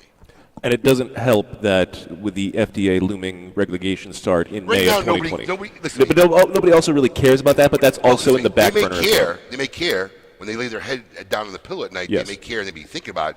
But nobody's running their business like they care. Right. They're all making brands. They're making microblends. They're making this. They're making that. They're doing whatever they're going to do. Yes. Until somebody tells them you can't do that anymore. Yeah. That's the modus operandi right now in this industry. Very true. Very, very Listen, true. it affected us when this all happened. Just out of common sense, we didn't have a microblend for a year and a half. Exactly. Maybe 2 years. We just stopped doing it because I'm saying to myself, who's going to make me a microblend? Then I start seeing all this. I mean, and it hurt our business. Yep. Our business was down that year because those 3 or 4 projects add a big number to the end of the year. You move through 3, 4, 5, 600, units in a short period of time. You do that 2-3 times a year. It's a big number. Especially when it's only specific to you. Right. Of course. So that hurt us that year, and I kept seeing everybody doing stuff. I'm like, what are we doing? I said, screw this. And I think after that, we've come out now with about 4 or 5, right? Yep. So, and we got Red Meat Lovers Club hitting at the end of this month. Yep. We got 2 projects already slated. Oh, wait, did we announce that officially? Oh, yeah, it's all over the yeah. Oh, okay. I posted. Okay, I didn't know. Red Meat Lovers is coming. It's going to be launched. It's going to drop the 3rd week, I think, of November. Yep. And This then, RMLC 2. Make sure you get it while it's hot. yeah, we doubled our production this time. And if you've so- never had it, oh, yeah. Enjoy it with a good red meat. And the Oh, third, sorry, the I third turned you down installment because you of left. Anarchy is going to come out in March of next year. Yep. So the Chaos. So we've gotten now very aggressive because we're just going to ride it out until somebody says you can't do it anymore. And you should. I know. Because who knows when it's going to actually affect you? So Listen, I don't think anybody really knows what's going to happen. It's all predictions, and so far, none of it's really been accurate. So I'm just going to go forward until somebody says you can't do it anymore. You good, Al? All right. And I'm going to tell yeah. you, whenever they decide, when they figure out what you can't do anymore, I have no idea how they're going to put it in effect, and who's going to enforce it, and how it's going to happen. So. and they don't have an idea. No. Risty was saying that They don't. he was posting about that because he did some kind of a class or he went to some event where they were talking where they got to speak to people from the FDA, and he specifically said they honestly are not educated on the products, how the products are made. They don't know how they would No. enforce it. No. So it's even when they say they're going to enforce it, it's still going to be a shit show trying to make it happen. So For a long time. Yeah. So you got plenty of time. Hey, it's a great time to be in the cigar industry, isn't it? Absolutely. We're all having a great time here at Lazonapalooza. This is KMA Talk Radio broadcasting live. Some of the fans up here? Yeah, bring them up. Absolutely. You pick them. Listen, no, I'm going to start off with Christy because I know she's a big, big fan. Come on. Oh, come on up. Christy is a big. Christy Crenshaw. All the way Come from on. Simpsonville. I know that was an Eric Guttermison reference. Okay. He called her Christy Crenshaw on the air last night. Wait, who said that? And we're giving away, or Paul? We're giving it. Oh yeah. Come on, Paul's now. the Come least- on now. Yeah. Paul's the least. Go stand over there by Paul. Somebody give her a nice chair. Yeah. Holding this. I am holding this while we're trying to figure this out. While we're working on the Wait, fly. does that mean Christy has to drink? Yes. Absolutely. Yeah, Uh-huh. grab it. Oh yeah. Right here. So yeah. No. Just grab fresh. that. Oh yeah. There you go. That's nice. There we go. All right, Christy, come sit right over here. She get a, Here you go. I'll put her Have a up. headset. Get nice and close to that mic. She got to take a shot of that You basil. gotta have a Basil Hayden's Dark Rye as we get going here. All right. Welcome. Wow, with a Get- mimosa back. Ooh, gotta love the mimosa back. With Who's the serving the mimosa back. Christy, mimosas? are you nervous? No. Get- nice. Push that a little I've had closer a there. couple mimosas. She didn't have to take a Xanax like you the first time you came on our show. Yeah, you remember No, that? apparently not. So welcome. Is this your first time at Lazonapalooza? Oh no, 4 years. Oh, you've been here all 4 Yeah. years. OGs. Excellent. Oh, OG. Gotta love the OGs. So let me tell you a little bit. Their shop is in Simpsonville, Kentucky, and they closed their shop down for 4 days to be here. Wow, Yes. really? He invited all of our employees. And most of the customers. Yeah. Yes, Wow. there's nobody going to be in the shop anyway, so a lot of them are here. So, Well, listen. you know. It's nice not to have your phone ringing, It is. right? And, you know, Christy also sees a lot of dolphins. Abe. Were those real pictures? They were absolutely real pictures. No I'm way. sorry, what- I heard a lot of Uh, people no, calling you out on no, that. No. Were they real? Complete. Oh yeah, I have video too. I've lived here for 25 years. I've never seen a dolphin in the water. You need to get out more. I saw a shark one time 18 That's years probably ago. 100% true. Now, I'm going to tell you I have a lot of respect for Christy, right? Because you know me as a retailer for a long time. And unfortunately, a lot of retailers in our industry are very, very petty, right? They're too concerned and don't realize that we all can grow together. So when there's another retailer who supports our show and listens to our show, I love that. Sure. Because there's a lot of retailers that won't listen to the show, that won't do it because they feel. You're only helping the industry. Absolutely. That's the goal. That's what we're doing. We've That's what we're trying for. We've gone to Washington, D.C. and covered a Draper's party. We've done a party from Jeff's shop at Corona. We've done a party in Milwaukee at Paul Grove's Yep. store. We did the Tampa Cigar Festival one year. We tried to do the Tampa Cigar Festival. We did Alpharetta one We year. went up already, You did and we CI were at you were gonna Danny's. do- We were you- at Danny's store. You were going to do CI one time. We wanted to, but they were hard to coordinate with. Okay. Yeah. But I'm a proponent, man. Look, everybody's, even locally, I've helped local retailers. In fact, one guy who was my competition who was going out of business, literally we saved him, and now he's actually now one of a smoking licensee. Yeah. Right. So, people don't get that, and it's so short-sighted. So when I see people like you and your husband who are retailers, and then are big fans of the show, because what we try to do in the show is really propagate the lifestyle that we all enjoy. Absolutely. Right? It's a lifestyle, right? I'm in the lifestyle business. That's really how I look at it. I don't look at it in the cigar business, because I don't think what we do and why everybody's flown in from all over the country is product-driven. Nope. Right? It's lifestyle-driven. Right. So Absolutely. anytime you could promote, propagate, share, maybe compel new people about the lifestyle that we share, it's always a good thing. So big props to you and your husband, because I love when I see that. Because that, I know, We do, I've seen the post, yeah. but she's the minority thinker, right? She really is the minority thinker.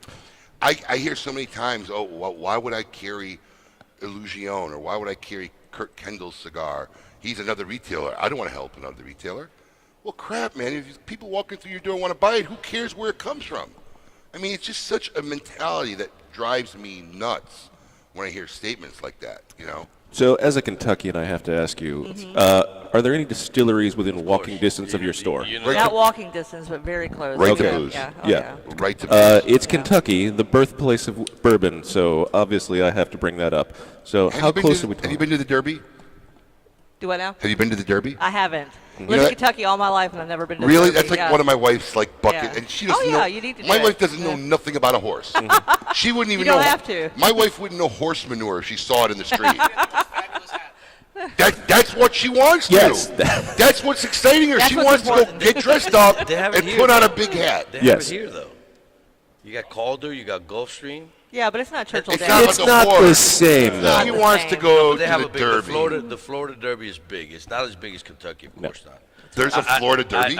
Yes. Really? Yes. See, you Yeah. didn't even know about it. Yeah. I'm not a horse guy. It's like the start You're of right, the. you're It's right. like They the start dress of the when I went horse down season, there. Yeah, basically. They dress up. It's really nice. No, we got to do that one day. It's real old though. I mean, I did the tour. Well, the last time I did the event, not the last time. I tell you, about 3 years ago, I did an event, and I had a choice to go to either Buffalo Trace or to see the Derby, to see the place, Churchill Downs. Buffalo Trace all the way. And Absolutely. Well, no, Uh-huh. See, I, you and I get it. I've been there Yep. 3 times. No, but Oh, really? Yeah. Ooh. I was with Anthony, my graphic artist, and he wanted to go see the. That's when we designed it, the Espinosa Lounge, and he wanted to see Churchill Downs. So we got there. I was so disappointed, just because it's really old, okay, and they give you the tour. It's a Mickey Mouse tour. You're not actually, in order for you to see the stand really good, you have to be on the field and look up, and they don't let you get on No. on the track. Really? So yeah, and I learned something there. You ever heard the term keeping up with the Joneses? Yeah. That comes from there. There was these two trainers, father and son. I don't know his first name, but Jones. He'd win a lot of races. And Is this a real story? You're making shit true up. story. True story. I mean, I never know. True story. So Half the then time I don't son, know. the father taught the son how to train horses, and then he'd win a lot of races. And then it came out in the newspaper in the front page. It says "Keeping Up with the Joneses," I didn't know and that. that's where that comes from. You see? You The more didn't know that either? I didn't know that. Yeah. No. Where's Colin when you need him? So, as a Kentuckian, what is your favorite bourbon? Oh, easy Weller. Oh, Weller. good. Okay, Yeah. all right. Any specific vintage or like the? Just a Weller antique. cast strength The or- antique 106. Okay, all right, very good. That's So good. I got a story. Uh-oh. Her husband, a unicorn, was William? William LaRue Weller. Weller, yeah. Right. Yeah. Been looking for this shit for years. He's been looking for years. So I find Years. the bottle. I find the bottle, and I showed him the bottle, and told him I'm going to send it to you. Chrissy's husband? Yeah. Absolutely, yeah. Yeah. So I wanted to play a trick on him. So I sent him the box. Okay. So Empty bottle. No, it was the bottle was in That would there. have been funny. would've been But I awesome. That would have been funny. I kept calling the store, I don't have her number. I only got her husband's number. So I kept calling the store, and nobody would answer. But what I wanted saw to, your name. What I wanted to, called like 10 times. But what I wanted to do was Is this mine? have someone working in the shop open the box, okay, take the bottle out, get a cheap bourbon, put it around the box. We don't have cheap bourbon. I'd like to hope Sorry. not. We're not, He meant a more common bourbon. He meant a We're more not common expensive. Oh, bourbon. okay, okay. Go Yeah, break a Stick some bottle. Jim Beam or something Break in a there. bottle, Probably. Yeah. and, See, you know and throw exactly some what of I'm the talking glass in the box. And when he picked it up, to shake it, you hear the glass broken Right. and bourbon. But I couldn't. Nobody would answer the phone. We Let me love tell you till something. one. I tried it when we were there. That thing was fire. I have no idea how they like that stuff. Hey, it's like drinking gasoline, bro. That was nasty, bro. Nasty. Sounds heavenly. Fire. He would be fire. so upset right now. Where is Fire. he? I told him that. I was fire. Oh, he's getting his hair cut right now. Oh, okay. Yes, you can also get your haircut here at Lazonapalooza Absolutely, yeah. every time. Nobody had to go to the hospital this year, right? Not yet. Okay, that's good. Give So us far, time. so good. You know, I messed with your son, right? He was What'd you say? getting a haircut back there. All of a sudden, I came from behind him. I grabbed a clipper from the table, and I grabbed one that was, and I went, zoop. Dude, I never saw him jump out of a chair so fast. He jumped. If I only had had some hair to sprinkle like in the front for more effect, he would have started crying. You should have brought your wig. Yeah. We got Danny T on in the crowd. Epic. Love your dad, bro. You not so much, but your dad's good people. I'm sure you've never heard that before. Yeah. Of course not. Are we not taking breaks for any reason? We don't have commercials. Okay, well that's a good reason not to take breaks. Yeah. Nice. So thank you, Christy. Thank you for everything you do. Thank for you. Yes. Absolutely. all Thank that. you for being here. I Thank you for appreciate it. supporting KMA Talk Radio. Let her mention her shop. Oh, yeah. Oh, yeah. Mention your shop. Mention your Oh, shop. hold on. tell Oh, yeah. everybody Got to. Oh, yeah. Take the shot. There you go. Oh, Yeah, mention hold- your shop, Christy. In case they're traveling through the home of the Bondurants. No, you need. In the mic, girl. In the What's the- mic. Executive Cigar in Simpsonville, Kentucky. There you There go. we go. All right. Very nice. Thank you. Yeah. All right. And who else you want to bring in now, Eric? You're directing the show. Yeah, Paul's not doing Right, anything. Right. So I want next on the mic is my man Hank, Patrick from Half Wheel. Come Patrick. on up. Come on Oh, up. Patrick. Patrick, all the way from Phoenix. Hey, be nice. So Me and Patrick get along, man. I don't know what you're talking about. okay. yeah. So wait, who traveled the furthest to get here? These are two twins from there's a guy from Canada. Oh, Oh, the guy from Brazil. Brazil. There's a guy from Brazil. there's a guy from Brazil. Yes. Wow. I just want to get his opinions on taco meat. Oh, yes. That Patrick, one- what that- are your that thoughts on wasn't taco Patrick. meat? That I wasn't know. Patrick. I give him- But that's why we're bringing it up. I know. That's why I wanted to be. Just got to That's make why I sure it's wanted well his seasoned. opinion. You're good to go. All right. You know, cooked and well seasoned. Patrick, welcome to KMA Talk Radio. Thank you. This has actually been a lifelong dream of mine. Oh, Got you're into so this full show. of it. Oh, he's buttering us up right away. Very well. Give him somebody needs to give him a whiskey.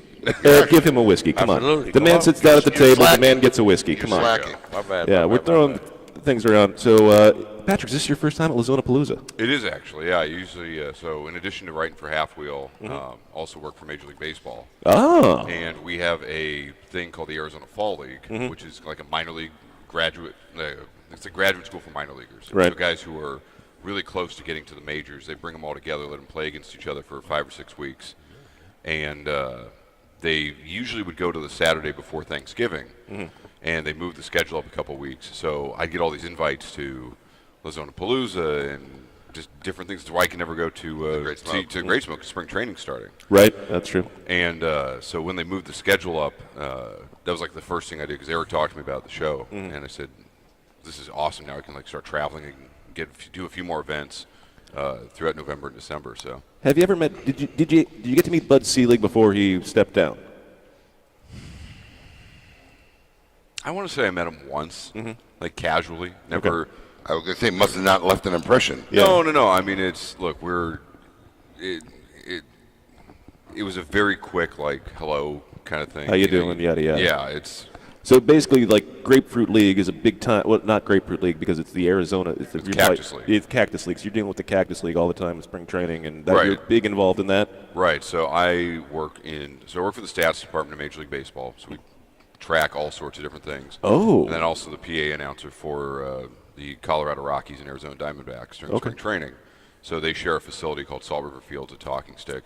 So basically, I see probably 40 or 50 games in spring training. Wow. And then probably, I haven't counted them yet, but it's probably 250 to 300 games a year. Wow. In one, and like get paid to see them, not to work them. Oh no, terrible. It's You a- have to it's a get paid to watch horrible- spring it's a training. horrible, Terrible. rough life, That is yeah. so awful. Yeah, no, it's terrible. I got two questions for Patrick. Sure. Ooh. Question number one: Pete Rose, in or out? Out. Out. Really? Absolutely. That was an emphatic out. Why? No, wait. Time out. Let him say why. Let him say Time- why. Oh, okay. this show just got interesting. Oh, All right, yeah. All right. Pete Rose he's in the Hall of Fame for the record. But he's not a Hall of Famer in the sense he has a plaque. And I will tell you one thing. You go into any Major League Baseball clubhouse, you go into any Major League Baseball facility, you go into any minor league baseball facility, there is one rule. Do not bet on the game. You don't have to agree with it, but that is the rule. And it is fundamental to the integrity of a professional sport, which is that you go out there and you bust your hump with the intent to win every day. Absolutely. I totally agree with that, but it was never proven that he betted against his team. Doesn't matter. Here's the difference. He may not have bet against him, but there were days he didn't bet on him. Ooh. Okay, so, but If you bet on your team 162 games out of the year, okay, maybe we can have a different discussion. But no, look, there's one rule. Don't bet on baseball. So- I am signed to agreements that say I can't bet on baseball. okay, so why is the Miccosukee Indians the number one sponsor, which is a gaming facility, which is a casino, the number one sponsor for the Miami Marlins? You're going to get me to have to say I cannot discuss these things. All right, that's fine. But I respect that. No, but Okay. I will tell you, and that's a reality. You know, but what bothers me is it's double standards here because, look, I don't believe that Tony La Russa should be in the Hall of Fame. Whoa, Great whoa, manager. whoa. Hold on. Let me. Okay. Great manager, but how many games didn't McGuire and Canseco get him to win? They're kind of sort of. They're not banned, but they allow McGuire in, but they're never going to get in the Hall of Fame. Which kind of brings up the next question I really wanted to ask is what are your thoughts on steroid era players and the Hall of Fame? If you can't answer it, don't answer it because I know you're Look, I mean, I can't speak to it because I'm not a voter. Okay. Got it. Well, you're not a member of the press, so Not that's a- that's I'm not also a- another question. I'm not a member of the BBWAA. Yeah. Look, it's a tough issue, and it hurts me because I grew up in that era. Right. I grew up watching Barry Bonds and Roger Yep. Clemens and Mark McGuire and every one of these guys. McGuire and Sosa saved baseball in the late '90s after the strike era. And they knew they were doing steroids. Yeah, absolutely. They knew The owners, everybody knew they were doing steroids. Sure. But it was saving And the that's- game, so they allowed it. They allowed it. Until it got out of control. I'm even go back to a '97 article in Sports Illustrated when I had a subscription back in the day of this guy showed up and he's got his forearms are now 3 times the size because he just worked out all summer. No, he didn't. He worked out, but he had a little help. And But you still got to hit the ball. yes. Sure. Still got to hit the ball. Got to connect. Okay, yes. Well, back in the days, Babe Ruth, they used to take greenies, okay? Yeah. They used to take greenies, and that was I okay. give that to my dogs for their teeth. Yeah. You listen. And what bothers me is I think you're talking about a different listen, greenie. What bothers me is just that none of the owners are held accountable. Okay, and if we switch it up a little bit, Earl Campbell used to get juiced up with Novocaine every Dude, game. they all did that in football. Every game, right? And now he's in a wheelchair. He can't even walk. You know. Dude, Jim McMahon has to call his wife because he doesn't know how to get home from the grocery store. Yeah. They're all suffering. I mean, 85 beers, most of them got messed up. So they use you and abuse you. And listen, I think everybody here, everybody in the audience, everybody that lives in this country takes steroids because of the hormones in our foods. Back in the day, you have to be 250 pounds 30 years ago to play the offensive line. Now you got to be 350, okay, and run just as fast as the running backs. What changed? I mean, why is it 350? You know, I'm 5'10" and a half. Eric's mom is 5 foot nothing, and Eric's 6'2". But hold on. Let me just interject there. I feel like we're inspiraling here. No. There's nothing wrong with it. We go on tangents. No, this is what we do. Absolutely, yeah. But the human species is bigger. Yes. In general. It's not just steroids. My 11-year-old daughter has a 21-year-old body. Right. All right? But it's not, I mean, she's not using steroids. But go to China. I mean, how many big people do you see in China? Oh, good point. I mean, why do they? There's a few. Look at Tim Wong, stand up. Look. That's a big Chinaman right there. Okay, so he lives here. now we got on this baseball tangent, so I'm in there now. Sure. Our salaries, you probably can't answer this question, but is there a way we can fix the salary? Can we get a salary cap in? And how do we fix salaries in baseball? Because it's exorbitantly way over the top, in my opinion. Okay.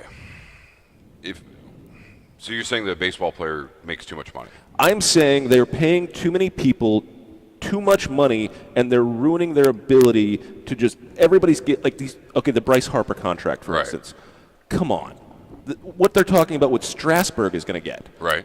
Come on. Starburst. Especially at 30 years old, even going back to Albert Pujols, who at 34 signed a 6-year deal that paid him over $140 million. Okay, but what's your get to the heart? Like, what's the objection? They're making too much money. No. The problem is small market teams can't compete, and that's the other problem. I mean, we would say like the Kansas City Royals have proven this wrong. Ooh. Tampa, who had a good year this year, who also lost a lot of guys, has done some rebuilding. Did you get a lollipop? The Cubs, who actually, when they won the World Series, had built up from the draft and everything. But there comes a point where they have to keep paying these guys. How are they actually going to make any money if they have to keep paying all these salaries? And you can't tell me overall attendance is not down as a whole. No, you're right. Overall attendance is down. Come here. I mean, I guess there's like I want to keep like nagging away at this issue a little bit because the guys are only making the money because it's there to be made. But I think the follow-up to that would be because they're willing to pay them for it. Sure. That's the problem. Absolutely. And there needs to be a buffer on what the guys they're actually paying them. Okay, so if you want a salary cap, then you need to put in an earnings cap for the owners. Absolutely. And good luck with that. Well, that's also going to be a problem because nobody wants to do that. And nobody wants to stop making money as an owner. And that the whole reason they bought the baseball team was to make money. Correct. Yes. So player salaries are a reflection of the health of the game overall. Right. And assuming that there's no shady business going on in the middle. Right. So if you're mad at a player for making the money, be mad at the owner for making the money. Well, in theory. be mad at the owner for giving him the contract. But then be mad at everyone who gives the owner the money, which is the fans, the corporate sponsors, television, governments, and now sports betting. No.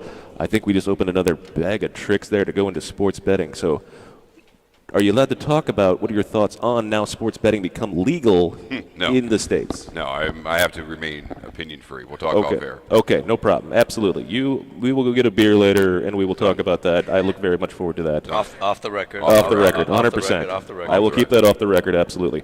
Hector is now here. Hector, hi. How you doing? Buddy, good to see you. I had a question. Absolutely. I didn't want to get involved, but I had a question. Your issue with Wait, Rose. give him a bourbon, please. I already had You one. already had one. Okay, good. I think we should stay at one. Patrick, you have to drink yours. Make sure you drink that too, by the way. Yeah, that's muted now. All right, my question on Rose, is it fundamentally because he broke the rules, the unwritten rules of baseball, or because it was a crime? Because if it's a crime, then we have to look at Okay, Tris. wait. No, let me finish my diatribe. If it's because it's a crime, we have to look at Tris Speaker. We have to look at Orlando Cepeda, guys who were arrested and still made the Hall of Fame. And if it's for cheating, Gaylord Perry threw a spitball for years and is in the Hall of Fame. Okay, now here's the difference. You said it's the unwritten rule of baseball. Well, it's the Well, that's unwritten rule. what you said. No, if I'm not mistaken. when you made Right. the comment about the one thing that all players and Right. When you, like I said, you said it's an unwritten rule. Well- it is not an unwritten rule. It's you go into any clubhouse. Right, like you said, You yeah. step in the door. There is a sign this big that says you are not allowed to bet on baseball. Now, rule number one: do not bet on baseball. All right, but we're talking about he broke the rule about he broke an internal rule. Right. He broke an internal Major League Baseball rule. Right. But is it any worse than you can't throw a spitter? Gaylord Perry's in the Hall of Fame. Orlando Cepeda gets involved in the drug issue. Tris Speaker almost kills a guy. I mean, guys having the pine tar on the inside of the hat and rubbing that off and getting Gaylord out on the Perry, hole and everything. and Cobb, who got involved in a homicide. I mean, there are guys in the Hall of Fame who've done much worse things than bet on baseball. And yes, the only guy who was ever going to be able to save Rose is Bart Giamatti, and he's been dead now for 20 years. I think that's the issue. I think that no commissioner wants to do that to Giamatti because, and he said it. He said it. You know, the worst thing that ever happened to me was that Bart Giamatti, Right. and people think that he went to jail because he betted on baseball. That's not the case. He went to jail. And then the guy who because became of commissioner after, the guy who was the Brewers owner, correct? Bud Selig, yes. Bud Selig, he wants to be the new modern-day Kennesaw Mountain Landis. He doesn't want to let this whom guy you in. cannot own a major league team as you're the commissioner, but he sold the Brewers to his daughter. I think maybe you have baseball's known for the caveat on Maris's home run record. Yeah, put a caveat. Bet on baseball, but Don't Was answer there anything a- you can't answer. No, of course not. I don't want you I to would get never in trouble. put you on the look, spot. look, and it's a It's hot his opinion. discussion because look, I grew up watching not all of P. Rose's career, but I watched the tail end of it. Yeah. and was very. You watched the player-manager years too. Well, no, I remember exactly where I was when he set the record, when he set the hits record. And I've met Pete Rose, and it's tough for me to look at a guy who holds, in an on-field level, as much esteem, in theory, to anybody in the game that I've ever seen play. I mean, Eric got me yesterday talking about my 3 favorite players on Dojo Show. And again, like I as soon as I said it, I was like, no, but I left Ken Griffey Jr. out, and I left Ichiro out, and I left, Ricky Henderson out, and I left. Like the list just goes on. Yeah. And Pete Rose is in that line. But again, rules of baseball, the organizational rule, number one. I agree, Pat. Yeah. I'm not Dude, disagreeing right, with you, in but my there are opinion- other rules that were broken. In my opinion, and you can correct me if I'm wrong, Patrick. You're in the game, Yeah. okay? We're outsiders, okay? You're in with Major League Baseball, and I'm sure a lot of people that work with you feel the same way you do. Am I correct? I would have to assume, yeah. Right, because they know what we don't know. Sure, and you got to remember, Hector, too, like the qualifications for the Hall of Fame are 10 years of service, and then basically it's meritorious conduct. And you can debate whatever that means, and that's why guys in the steroid era are having a hard time getting in. I mean, think about this. We are living in an era where the arguably greatest pitcher of the last 40 years and the greatest hitter of the last 40 years are both not in the Hall of Fame. Absolutely. I Right? agree with you. And that's where the vague, there's not some vagueness, but there's some vagueness to what it takes to get into the Hall of Fame. There's a no huge- magical number. there's a Who are gray you area. describing as the greatest pitcher of the last 40 years? Roger Clemens. Roger Clemens. Roger Oh, Clemens. no. Roger Clemens. Nolan Ryan. No, Roger Clemens is the most dominant pitcher of the last 4 years. Nolan Ryan. No, I would argue that, Roger Clemens. that if you So Roger Clemens went to Toronto I mean- and won 2 Cy Youngs. Yeah, because he got And a juiced shitty- up. and a shitty But team. that's the whole point. But that's the gray area that problem. Patrick's That- talking about. That's the problem. Yeah. Listen, And I- look, and we can Nolan have Ryan the played argument. until he was 40. He played into his Well, 40s. I'll pass that. And, Yeah. and he's the only Absolutely. one. Yeah. I think those are the only 2 pitchers that survived with a fastball at that age. Everybody else had to Listen, change. With outside of I look at Bartolo last Colon, year's yeah. during last year's playoffs. They had Pete Rose in as a commentator, and He was great. He He was was great. He was commentating, and he had Frank Thomas, Hall of Famer, Yep. Right. Alex Rodriguez, Hall of Famer. Hall of Famer. Uh, Well, it would maybe eventually. Well, he's the Hall of His Fame numbers. marriage. He married His J-Lo, so numbers. he's doing okay. Right. But my point is, they were talking baseball, and Pete Oh, Rose. it's genius conversation. Pete Rose tells him, he goes, "There's only a couple things I did as a player: If I was in a slump, I grab up, I grip the bat a little higher or maybe a little Shoulder lower. I'd right. move up in the box, back in the box. Right. And Thomas and Rodriguez are looking at this guy like they were Pop Warner kids. Oh, it was some of the most It's brilliant in my broadcasting opinion- I'd seen because it's literally 3 ultra high level IQ baseball guys. It's a shame that Pete Rose, for his accomplishments, is not in the Hall of Fame. It's a shame. Well, he isn't, but I mean, like his records are not unacknowledged. Right, but he is. He does not have a plaque in the Hall of Fame. Yes. You know, look, it's painful, and that's one of the uncomfortable pieces of life, is that you have to look at somebody sometimes and say, you did this, which puts you on this shelf up here, but you also did this, and how do I resolve those two pieces? I mean, if you're again, like you talk about, Ty Cobb was a notably horrible racist person. Absolutely. Yeah, absolutely. How do you square the two? Of course. But, Right. but People will once tell you again, it's a that was a different completely era. different era of the world, and Certainly. the world was viewed in a completely through rose-colored glasses And at the time. if we had a 4-hour show, we could go into probably. We can. Would you like to go for 4 hours? The biggest issue is the Hall of Fame snubs. I got nowhere else to be. You guys got anywhere the else to be? Hall of Fame snubs I'm are good. incredible. Okay. Oberman and Patrick, when they wrote their book back in '97, said that there were some things that are magical numbers. 400 home runs is a magical number to get in the Hall of Fame. 2,700 hits is a magical number to get in the Hall of Fame. How does a guy, and we've talked about this many times, and we both saw him playing as kids. Dale Murphy. How does a guy like Dale Murphy, who's 3 home runs short of 400, who carried an awful Atlanta Braves on team, shitty teams, on shitty who was teams. a 2-time MVP, a Golden Slugger, and 5-time All-Star, not make it to the Hall of Fame? So I don't have a great answer for that. Other than No, I know.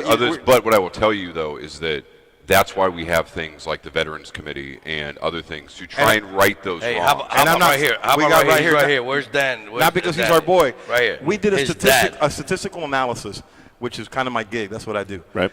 I looked at 2 pitchers, pitcher A and pitcher B, whose statistics are parallel, Right. except for innings pitched and career in service. Pitcher A is in the Hall of Fame. Pitcher B is not. Pitcher A is Catfish Hunter. Pitcher B is Louis Tiant. How is Louis Tiant not in the Hall of Fame? Sure. He says that he's not in there because he's got 2 strikes against him because he's black and because he's Hispanic, and that's the way he feels. And I've spoken to him. He's been here many times, and He's right there. And well, that's his son's right there. Yeah. And my favorite guy. Look, I get goosebumps talking about this, and it's a travesty. Especially the way today's game is. He pitched against Nolan Ryan. He pitched 16 innings, 15, 16 innings. 15 innings. 200 pitches 200 something pitches. Jesus. I know. No one in the Nolan Ryan threw no- 245 no- pitches. There were no analytics in that. No manager would let that happen nowadays. How many shutouts? 49 shutouts. Yeah. 49 shutouts. That alone should be good enough. How many strikeouts? 2,400 strikeouts. 2,400 strikeouts, and he's not, in the Hall of Fame. And played for some bad Indians teams. For me, listen, didn't bet on baseball, and he's not there. They need to fix their because what's good for the goose is good for the gander. If we put people in the Hall of Fame strictly for their numbers, and then you cannot put Catfish Hunter in, and not Louis Tiant. No, look, there's definitely some inconsistencies. I mean, I was having this discussion with somebody the other day about catchers, and Ted Simmons is on the Veterans Committee ballot this year, and I literally sat there and just went through. I mean, Ted Simmons is the 10th highest rated catcher of all time. by JAWS, which is Jay Jaffe's measure of your career performance and your peak performance, because there are people that tend to value domination of a league, and there's people that tend to value overall career performance. The Royals and the Cardinals. And the right? Cardinals. Yeah, Royals and and he's the Cardinals, 10th highest. I mean, Joe Mauer is the highest one who's not in the Hall of Fame. And a borderline Hall of Fame. Though he's not. He's like 8th or something. But is Joe Mauer a Ewing theory candidate? And for those of you who don't know what that means, is you take a guy who is a big guy on your team, take him away, and then your team improves, a la the Nationals this year. Bryce Harper, not there. Interesting. Joe Mauer retired last year. The Twins had one of their best seasons in the last But they have a great farm system. It's yeah, I not mean, just to him. that's a lot of moving. yeah. That's a lot of moving variables. There's a lot of moving parts, but he was the number 1 overall pick and was the guy for so long. That's a perfect example of an organization taking care of a player who gave them the best part of his career. That he probably overstayed his welcome by 2 years. Sure. Yeah, but the how many problem is- organizations don't do that? The other problem is catchers have just such a short shelf life as well. Oh, but they moved them to first base. And, Yes. Well, and we're redefining what the idea of a catcher is, much like we're seeing in other sports. We're valuing rest more. Yes. So it's actually going to, I think it's going to get a lot tougher for catchers to get into the Hall of Fame based on strictly statistical merits, because you're going from the days of playing, like you play 6 days a week, and then your backup guy would be on Sunday, right? Right. So you play 6 games at 26 weeks. You're at 130, 140 games, whatever. Now what you're seeing teams do is instead of like an A and a B, it's 1A and 1B. And so you've got like a right-hander and a left-hander, so now you're splitting your games up, so you're maybe getting 90 for one guy and 70 for the other, just depending on how the pitcher matchups work and things like, and handedness. Those and days stuff like where McCarver only caught for Carlton or over. I mean, those specialty days where McCarver was rolled out every 4 days so he could pitch the lefty. I mean, those days are over. So since we're diving down this rabbit hole, I have to ask, we talked about how attendance is down. I don't think you can answer this question. The first question is the season too long? For me, no. I'd have look. I love paid baseball. per game, Yes, bro. paper game. I get paid per game. That's right. They can never stop. Why No. are you you taking money out of the man's Right. I'm not right. I'm just saying. He wants a 200 same season. No, I'd play. Look, I like having these little breaks, but look, it's Rogers Hornsby's old line. Like, what do you do when the season's like when in winter? I sit at the window and I wait for baseball. I wait for spring to come around. Right. And that's literally like why I will go. I'm fortunate. I live in a place where we have spring training, big league team, fall league, a minor league in the middle, and then like if I can find a trip to the Dominican, and like I want to go watch some Dominican ball. For a little bit. Be careful this year. Yeah. Oh yeah, no. But I mean, like if I want to, go to Cuba and watch Cuban baseball, if I want to go to Mexico and watch LPM, or I want to go to Australia and watch their league, or I mean, I ended up in Nicaragua a couple years ago and was flying over some stadium in Granada, and talked to the Mambacho guys. It was like, hey, what's that stadium? Because oh, that's our local team. It was game 1 of the Nicaraguan League Championship Series, and it was the most fun baseball game I'd ever been to. I think I can play in that. I guess Maybe. No, but I mean, for me, no. But what I will tell you this, I can certainly understand the sentiment. Right. But baseball, it was designed to be an everyday game. It was designed to be played. It's designed not to kill you. It's designed to be a marathon, and that's a different kind of exertion than like football, which is go out, beat the snot out of each other for one day. And you need 6 days to And you need recover 6 before days you to play the next game. Yes. Right. So I personally like the. Okay. The follow-up question to that is, it seems like, especially in this age of, obviously they've done a lot of things with baseball in the last few years to like speed the game up. They've put the pitch timer on. They've got the strike zone for the umpires now that is digitally altered and everything else. But how do you advertise and get younger audiences? Because I feel like that's the thing that's missing out, especially with all these kids who are just tied to their phones, tied to their iPads. How do you get them interested in baseball in this new age of the way the youth are coming up, and how do you do that? I think it's a real challenge, but I can tell you that the way that I got hooked into it was literally watching Mariners games in my grandma's back room, and she had a way of explaining things to me that baseball is like life, and like everything changes at every pitch, and you can learn, and sometimes like you have to sacrifice. You have to do something that doesn't look necessarily good for you, but you have to do it for the good of the team. Sometimes you got to step up. Sometimes you're going to have slumps where you just have bad days and bad weeks, and it's like, but you have to fight through it. You got to push through. You got to figure out a little change to it. Change your socks. And yeah, Absolutely. And then you're going to have days where you just feel like you're killing everything. Like nobody's going to say no to you. Don't get confident about it. Like enjoy it, but remember that it's going. The pendulum is going to swing back. And I think that it's tough because you have to look at baseball in a certain way to understand, like, it's not just a guy throwing a ball to another guy who's trying to hit the ball to 8 other people who are out there trying to catch the ball. It's a constantly evolving chess match. Sure. And guys are throwing different pitches, and these guys may have seen each other 10 years ago in the minor leagues. Right. And they're trying to remember how to outgame each other. And it's this ongoing A lot of strategy. It's this pendulum that keeps nudging back, and not necessarily big swings, but just little things. And this is another thing that I think Tommy Lasorda told me once, and he said this a billion times. But in baseball, unless you're ungodly good or ungodly bad, you play 162 games, right? Yes. Unless you're terrible or insanely good, everyone's going to win 60, and everyone's going to lose 60. That leaves you 42 games to make a difference. The trick is you never know when those 42 games are going to come up.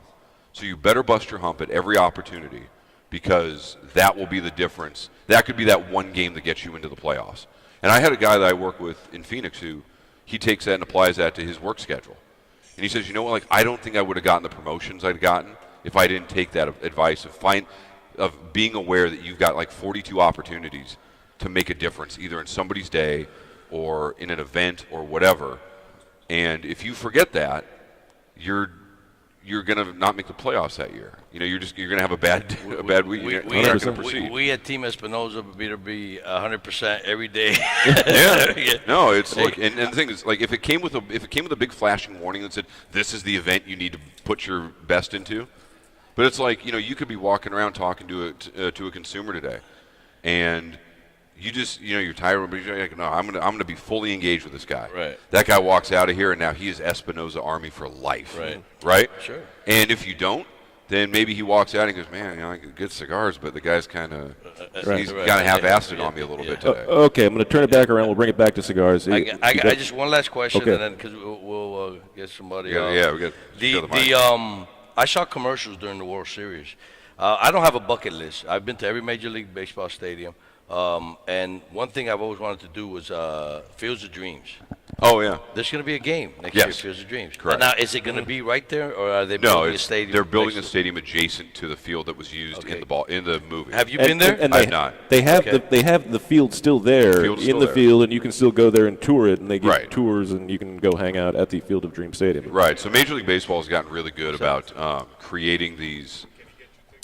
Can I get tickets? I can get He's tickets. trying to get tickets. I can get tickets. I mean, the White Sox are there, and Julio Vina, who was real close to managing the White Sox, he's still associated with them. So Yeah. No, Major League I can Baseball has take- done a really good job of being able to construct facilities in different places. So they've done things at Little League World Series.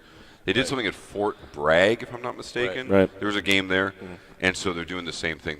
It's not on the actual field; it's going to be adjacent to it. But you actually can walk, as I understand it, like walk through Right. on your way to the field, to the game site. But they do a horrible job promoting their players.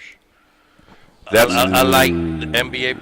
The It's- NBA it's- does a phenomenal job promoting their players. So there's a certain culture of baseball, and this translates back all the way to Babe Ruth, that no one individual is bigger than the game. Okay.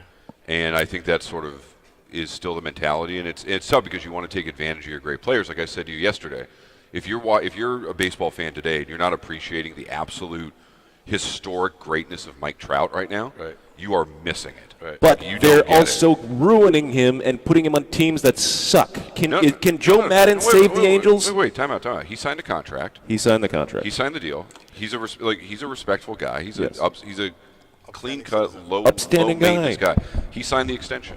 Right. If he wanted to go chase the money, But it's not about chasing the money, it's about chasing the wins. Like, I want to see Mike Trout in the playoffs. I do too. That's what matters. But Major League Baseball can't just pluck him from the Angels I- and say that would be great. You're going to go play on the blanks now because they have a. It's not like they do a redraft after the But after can September Joe 1st. Madden now save the Angels is the last question I have about baseball since we got on this topic. Look, I think the Angels have a lot of really great pieces in place.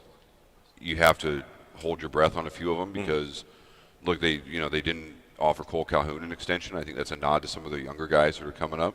They signed some big deals, and that unfortunately, big money deals handcuff teams.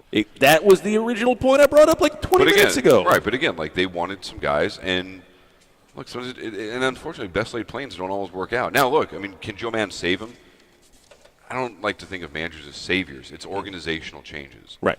And I think I want to see Mike Trout in the playoffs as much as anybody. Yes, Nobody's and gonna be my everybody is martyr. missing him because he should be the biggest brand out there because he is putting up numbers that are absolutely astronomical. Oh no, he is historic. I mean, look, he may go down, and again, we can never compare eras truthfully and 100% visuals. agree, yes. But I mean, he may go down with some of the highest performance numbers in history. And he's from Georgia. Yeah.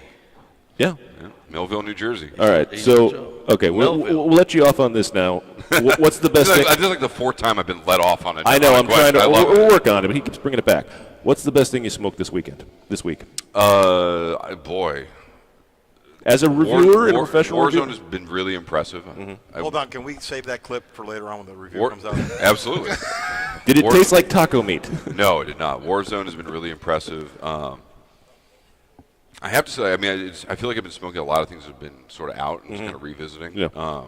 Thank you, Tim Wong, for letting me smoke your new Pure Connecticut. the Pure Connecticut and the Habano Lancero. I'm excited for Warzone. I think that's You and Abe flushed out the whole business discussion. We got into that. I'm just got- talking pure cigar reviewer guy. Yeah, no, thing. it was. Look, there was not a cigar that I had this weekend that I put down disappointingly. So, Okay. My man. I didn't think so. No. No, it's. My man. Cut that, send it to And me. yeah, cut that, send it out. That's going to be Hector's new ringtone. Send that out. Plus, I'm excited. I'll to try have it the stuff emailed to you on that's out Monday. front. What's that? Plus, I'm excited to try some of the new sizes and like Laranja and stuff like that. Nice. So. Absolutely. Lots of fun stuff. Very good. Patrick, thank you for being here. Hey, my It's been a pleasure. Thank you for pleasure. everything, Absolutely. brother. Thank you, Pleasure. sir. Thank you, guys. All right. Eric, who do you want next on? Justin. Justin, come on in. Get a All right. We're bringing in Justin. Where is Justin right from? there. Oh, Justin Andrews. come on in. Justin Andrews. Playing second base. Playing second base. Oh, no, he looks more like a left fielder, I have to say. Playing third. And now. Yeah, no. Hector, keep the headset on because I want to bring back into the. We're going to talk about the war zone again in a couple of minutes too, because I want to talk about. Because Eric said I'd talk to you about the whole 10-year war and everything else. So we'll get into that. Yeah, don't worry. All right, Justin. Hello. Hey. Welcome to KMA Talk Radio. Happy to be here. Absolutely. I You have knew a qu- I knew I had to partner with Eric for you guys to get someone from General Cigar actually on the show. So Well, ooh.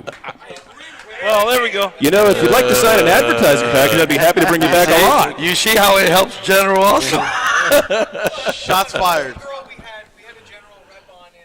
No, in North Carolina, yes, we had your North Carolina Carol rep. Lee. Yes. She was on in North Carolina. She was And wonderful. all of you were scared of her.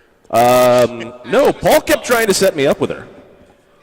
Yeah, that's a true story. I don't know why, but yeah, that whole thing happened. So, Justin, this is your first time at Lazonapalooza, it is.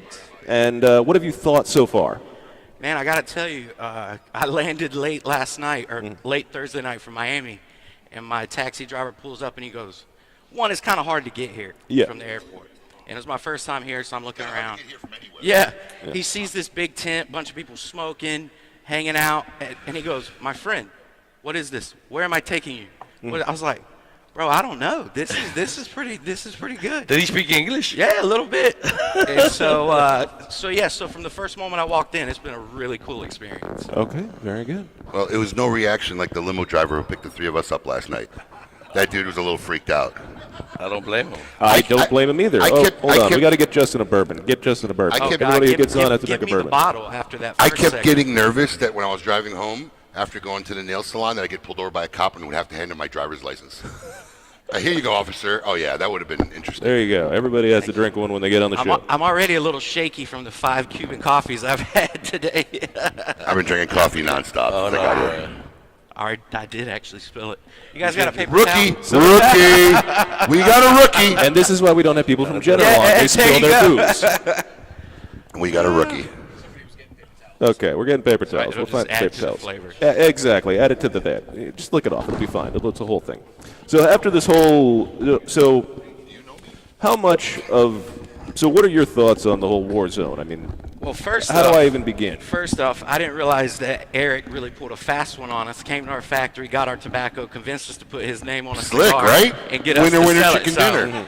I mean, ultimately, I think we made a really great cigar, but I didn't know all the other implications to it. But here's the deal: I've been empowered to do cool shit with cool people. General Cigars great allowed me to go into our tobacco warehouse and do some stuff that's outside of our comfort zone. You guys mentioned a lot of people. There's a lot of names. There's a lot of hot companies.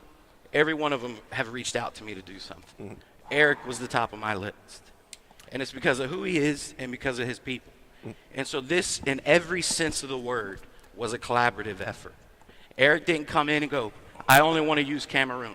We looked at Ariparaca, we looked at Matafina, we looked at Sumatra. This wasn't an Espinosa thing that it's like, hey, we want to put our label on everything and it's dictated this way. I've talked to Eric more in the last 8 months than I've talked to my family, my girlfriend. I mean, Oh, I'm sorry. so You have my deepest Listen, condolences on that. Just out of curiosity, 8 months, right? Yeah. How many times have you heard the same story? Come on, be honest. Be honest. I will say I've heard a lot, but what took me a little bit to adjust to was the bro, listen. Bro, listen, we're- bro. And it's funny Hold on, because bro, my listen. father used to tell me all the time when we'd be having discussion, he'd go, listen. So immediately my reaction was like, yes, sir. And I'm like, wait, what? So, and I know that's just the way you talk, Eric, but he's like, bro, listen, let me tell you. You say, speak your mind, brother. I'm not a sensitive guy. Speak your mind. You know, I will tell you something. I will tell you something about Justin. Listen, yes, we've been hanging out 8 months, and we've been hanging out a lot together, and every Are you besties now? yeah, sort of, yeah. Hector's a little jealous, I Yeah, think. Hector's a little jealous. Ooh, Hector's a little jealous. So Ooh, this he keeps relationship. doing around, you know, and he's in my eyes, he's somebody pretty big over at General, and he kept saying, well, you know, I'm a brand ambassador. I'm just this. I said, no, bro. You know, you're a very well liked guy. A lot of people know you. You know, one of the reasons we did this is because of him. Really, because of him. You understand? And listen, there's a lot of great cigars out there. There is, and I try to sell myself. Okay, people smoke my cigars, I guess, because who I am and my team. Not just me, my team. You know, and I kept telling him, listen, people support you because of who you are. You know, you carry on my products. I make good cigars, but there's a lot of great cigars out there, you know, due to the relationship that we have. I like to have that with Everybody. Everybody I do. It's one of the reasons why I don't carry Skip Martin's brand. Like, the guy never wanted to come meet me. I don't even know who you are, dude. You're just some Facebook guy. right. And then when I say, why don't you come and meet me? And the one time we did meet, when we come, he wasn't coming to see me. He was seeing his lawyer, who's a couple miles up the road from me. Right. But I'd rather work with people I know and have a relationship. Sometimes I have to bring in stuff that I don't know because that's what my consumers dictate. Correct. But I always have to do that. But I'd rather it's like do I that. said, the business is changing. It's a lot more relationships, okay? And when you do events, people try the cigar and they like it. And look, he's no different than me. He's great at events. You know, when we do an event, we sort of sell ourselves. And when you interact with the consumers, okay, they get to like you, and they'll smoke your cigars. You know, they have a lot of options. There's a lot of options out there, a lot of great cigars. Well, you could build a following, but if you don't have the product to back it up, you don't keep the following. Your following lasts so much. That's Correct. what happens. So Correct. you know, the Correct. relationships build the following, but at the end of the day, you still have to have a product they stand by. If you start producing crap, then guess what? That following is going to move on. Right. So main reason, you know, I wanted somebody that sort of like us. You know, he's a man's man. We've had a lot of conversations. Well, to get into that, he's can a I ask? baseball guy. Yes. Can I ask him a question? Sure. Well, I don't know what you guys have discussed. I jump in the middle. Have you guys gone over his background? That was my next Okay, question. because I just jumped in. So Yeah. No, Okay, yeah, I mean, I was literally about to say. So, let's Justin, get more background on Justin. like, and how did you get in the cigar world? What were you doing before, and how did they wield you into this ever-whelming wheel of? Yeah. Well, you know, with anything, I could go on and on, but basically, I'm from North Carolina, and I couldn't tell by the accent. Yeah, What part? Fort Bragg area, Oh, wow, Fayetteville. okay. Yeah. Okay. So my mother's Cherokee, and she was from Cherokee, North Carolina. Her father, my grandfather, was a third-generation tobacco farmer in North Carolina, Virginia. Oh, but really? Cigarette tobacco. Right. Do you get a paycheck for Cherokee? Or? It's not as consistent as I'd like, but I've been known to flash my card out and get through the casinos or some benefits. Listen, I should have just wrote you a check, bro. Much So, money yeah, is so lost in these casinos. I grew up around tobacco my whole life, going to tobacco auctions, hopping in my grandfather's F-150, picking sucker leaf in the summer.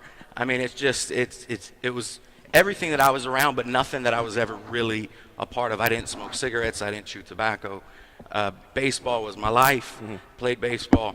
So You played baseball and didn't chew tobacco? yeah, Wow. I was like Johnny All-American over there. I didn't do a whole lot. Oh. So, fast forward, I'm a senior in college. It's 2009. I'm a junior, 2009, and during the Depression, and I'm at a commencement speech of a girl that I was dating at the time who was graduating before me, and her commencement speaker goes, "Listen, I hate to tell you, but you guys aren't going to leave here with a $100,000 job. A lot of you will probably leave here without a job at all. So you need to get really creative in how you go and look for opportunities. So I'm looking on Craigslist and I see this ad. It goes, looking for a marketing student to help start up a cigar company. And in my mind, I know tobacco. I thought cigarette tobacco, the same thing. Right. Little did I know. Right. Yeah. So that was Dr. Luis Ernesto Rodriguez. We started a company called Lou Rodriguez Cigars. Really micro boutique, but we got to about 450 accounts across the U.S. That's within good. a couple Pretty of good. years. Yeah. So I actually started, my first year was in 2009. And just like with baseball and anything, I applied myself in such a way that I became obsessive. I would go down to Nicaragua for 30 days at a time. I lived in Jalapa for 2 months. I mean, I really got a firsthand experience on what this industry was all about, the passion, the people, the product. So did that for about 6 or 7 years. You know, not all marriages last, kind of Right. ended in divorce. Or as we say in the industry, you think you're out, but then they just pull you back in. Right, right. So I did that, got to learn the ropes. What a weird freaking analogy. Keep going. Ignore him. Yeah. Weird. And so that was, Godfather 3. He didn't get pulled out. He left. No. Go ahead. Keep going. Ignore him. all good. And so I'm just going to drink some bourbon. There you go. 2015 rolls around. I'm trying to figure out what my next step would be. I still had some opportunities in the industry, but again, you invest so much into a company and you have expectations of building this enormous brand and creating a legacy and having an impact on people and the way they choose to celebrate. And so I was a little hesitant to what position I wanted to jump back in. Mm-hmm. I get a call from Michael Giannini one day at General Cigar, and literally he goes, "Bro, I need somebody that knows tobacco. I need somebody here." And so I Did went you up- know him before this call? I did. How did you know him? Just from going to IPCPR. Okay, We had, so you had talks, you met him. You cross over in events and things like that, and You're fully- everybody knows of Michael Giannini. So you're fully familiar with big Michael Giannini, thin Michael Giannini. Absolutely. Rock star Michael Giannini. So it was Yeah. funny. I hadn't seen him in a few years, and when I show up for the interview, I'm like, "Who is this guy?" So we interviewed. They offered me the job that day, and the rest has kind of been history. So that's not that anybody was interested in my background there. No, absolutely. I'm interested. I'm fascinated. Tell him the story about what you told me last night about when you tried out and you had your girlfriend in the stand at the time. You told me last night. We had a lot when of you bourbon tried last out. No. When you tried out. Tried out for what? When he was playing baseball. Okay.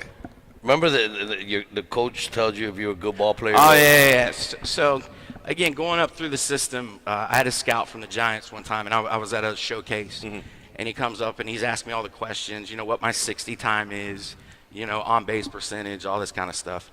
And he goes, "You have a girlfriend?" I said, "Yeah." And he goes, "Where is she?" I was like, "That's kind of odd." So I'm like looking for her, and then I point her out, and he goes, "You're a ball player." And I Because she was that good looking, she right? was- and so he tells me, he goes, That's funny. You know a good ball player because your confidence translates off the field. He said, so if you were dating some little, I think he said chubby bubby or whatever, he was like, and then he goes into the whole thing about your eye color and I love this depth coach. perception. No. Like I've heard that, like scouts do that I on a love regular this coach. basis. I've heard that, like especially like if you have a quarterback, it's the same thing, who doesn't have a good-looking girlfriend, then he's not a confident guy, and he's not the guy who's going to be able to lead a team and all the other guys. To be fair, he told me you should immediately break up with her because you should save that till you're 30. He's like, you need to focus on baseball. Smart man. Yeah. Absolutely, excellent. That's very cool. See, I will tell you, because I want to touch on a little bit of what you were speaking about earlier. People make companies. People make corporations. And I laugh when I hear the term corporate, because General Cigar, from a corporate perspective, we're a gnat on a camel's ass. I mean, it's absolutely, we're a big fish in a really small pond. But it's the people. So I tell you my story, but I can tell you this.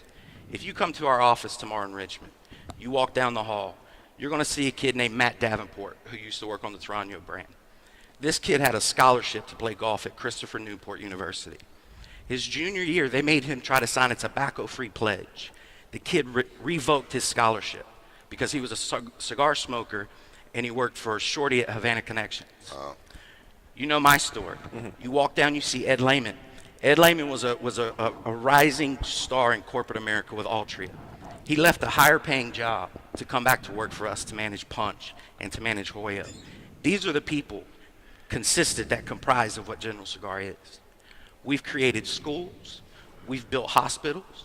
We've created loan companies because we have people literally not showing up to work because in Honduras they took out a loan from a loan shark at 5% a day and they couldn't pay that back. So I just want it to be known that we do a lot. We do a lot for our community, and we do a lot for this industry. I don't want you to misconstrue what I was talking about, right? Every corporation is made up of real people, genuine people. It takes a lot of people to run any organization. I got a minuscule, really nothing organization, and I got a lot of people, right? But I was referring to the machinations of how the business is run as far as within the industry, right? There's a model that the big companies use that doesn't apply and can't be applied to how some of the smaller businesses run, just because of scale. So it wasn't a downplay on the people, because every organization is made up of real human beings, real people, right? And it wasn't a bad reflection of people. But let's face it too, in all these groups, right? You can have 400 employees. You know, there's 6 people moving the direction of the company. Sure. Right? And a lot of times the model that has to be done for that entity to survive at the scale is not a model that I'm a fan of. But again, it's all... It's not nothing negative. It's Right. not nothing discouraging. It's just a model that, you know, I don't think will always work for the best final result, because there's too many other things that have to be taken into consideration. I will say just this, because of scale. Right. We all face different challenges. So when I'm with Lou Rodriguez Cigars and his uncle Gregorio Vasquez at G&G Cigars, who used to work for AJ, he's making our stuff. I'm down there. I'm learning how to blend. I'm learning, you know, everything. And I'm like, hey, I really want to use Connecticut broadleaf. And Gregorio goes, you want to use broadleaf? Sell that Habano. Because we couldn't afford broadleaf. I had to move through this working capital, this inventory to buy that. Now at General Cigar, I can launch a cigar that's a dog turd, and I don't get penalized for that, because the next year if I go, hey, I want to launch this cigar, they don't look at me and go, well, that one from 2017 is still sitting on the shelf. We all face different challenges. Right. We're publicly traded on Right. the European NASDAQ. Right. Right. But here's where I think the fallacy is. And again, I was on the other side of the fence for 7 years. So it was a big eye-opening experience for me to come over to this side. My first day on the job, Dan Carr, former president, he goes, what do you think of Parta gets? And I was like, who smokes that? He was like, you think Punch is a big brand? I'm like, oh, no. Like, I know 3 guys. Now, again, I mean, coming they're from where I'm monster coming from, brands. And so Dan Carr goes, and he flips the page. And I saw a number that I'd never seen before in my life. So again, we all have opinions. I don't claim to know everything about retail, but I'm telling you, it's been very eye-opening, because here's the thing. We face challenges on the scalability of brands and market penetration and things Right. like that. However, we're still able to launch products like Amazon Basin. We're still able to go and do stuff like Yes. Warzone. And when you talk about creativity and you talk about artisan, when I stood in front of our board of directors and I said, I want to take a whiskey barrel from Rabbit Hole Bourbon Distillery in Louisville, Kentucky, and ship it to AJ's factory. And Regis goes, AJ doesn't want the barrels. I know. So I'm sitting here going, AJ doesn't want the barrels. My company thinks I'm crazy for trying to do this. And you see the finished product. I mean, Whiskey Row is a great cigar. That's an artisan.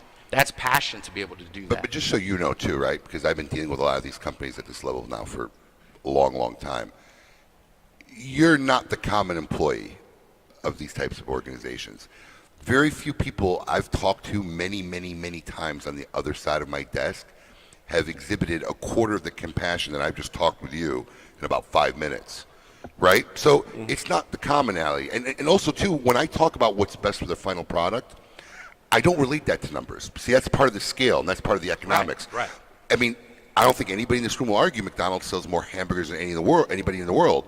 But if you want to argue with me that that's the best hamburger made, we're going to have a long talk. True. That's true. But a project like this is not based in ROI. Well, this is where the industry's going because of the scalability, and that's why there are more of these projects. But that's like where this. I think we should get credit as far as the evolution that our company has made. I mean, we've hired Sean Williams to manage Cohiba. Right. Rick Rodriguez. If there's any table of people that know tobacco and that love a brand, Rick Rodriguez belongs at that table. So there has been an evolution in our company. There's people there that are passionate. But here's the other thing, and this is the common misconception. I smoke cigars, and I'm a businessman. I'm educated with a business degree. However, there's people in our company that are data analysts that help me do my job more effectively.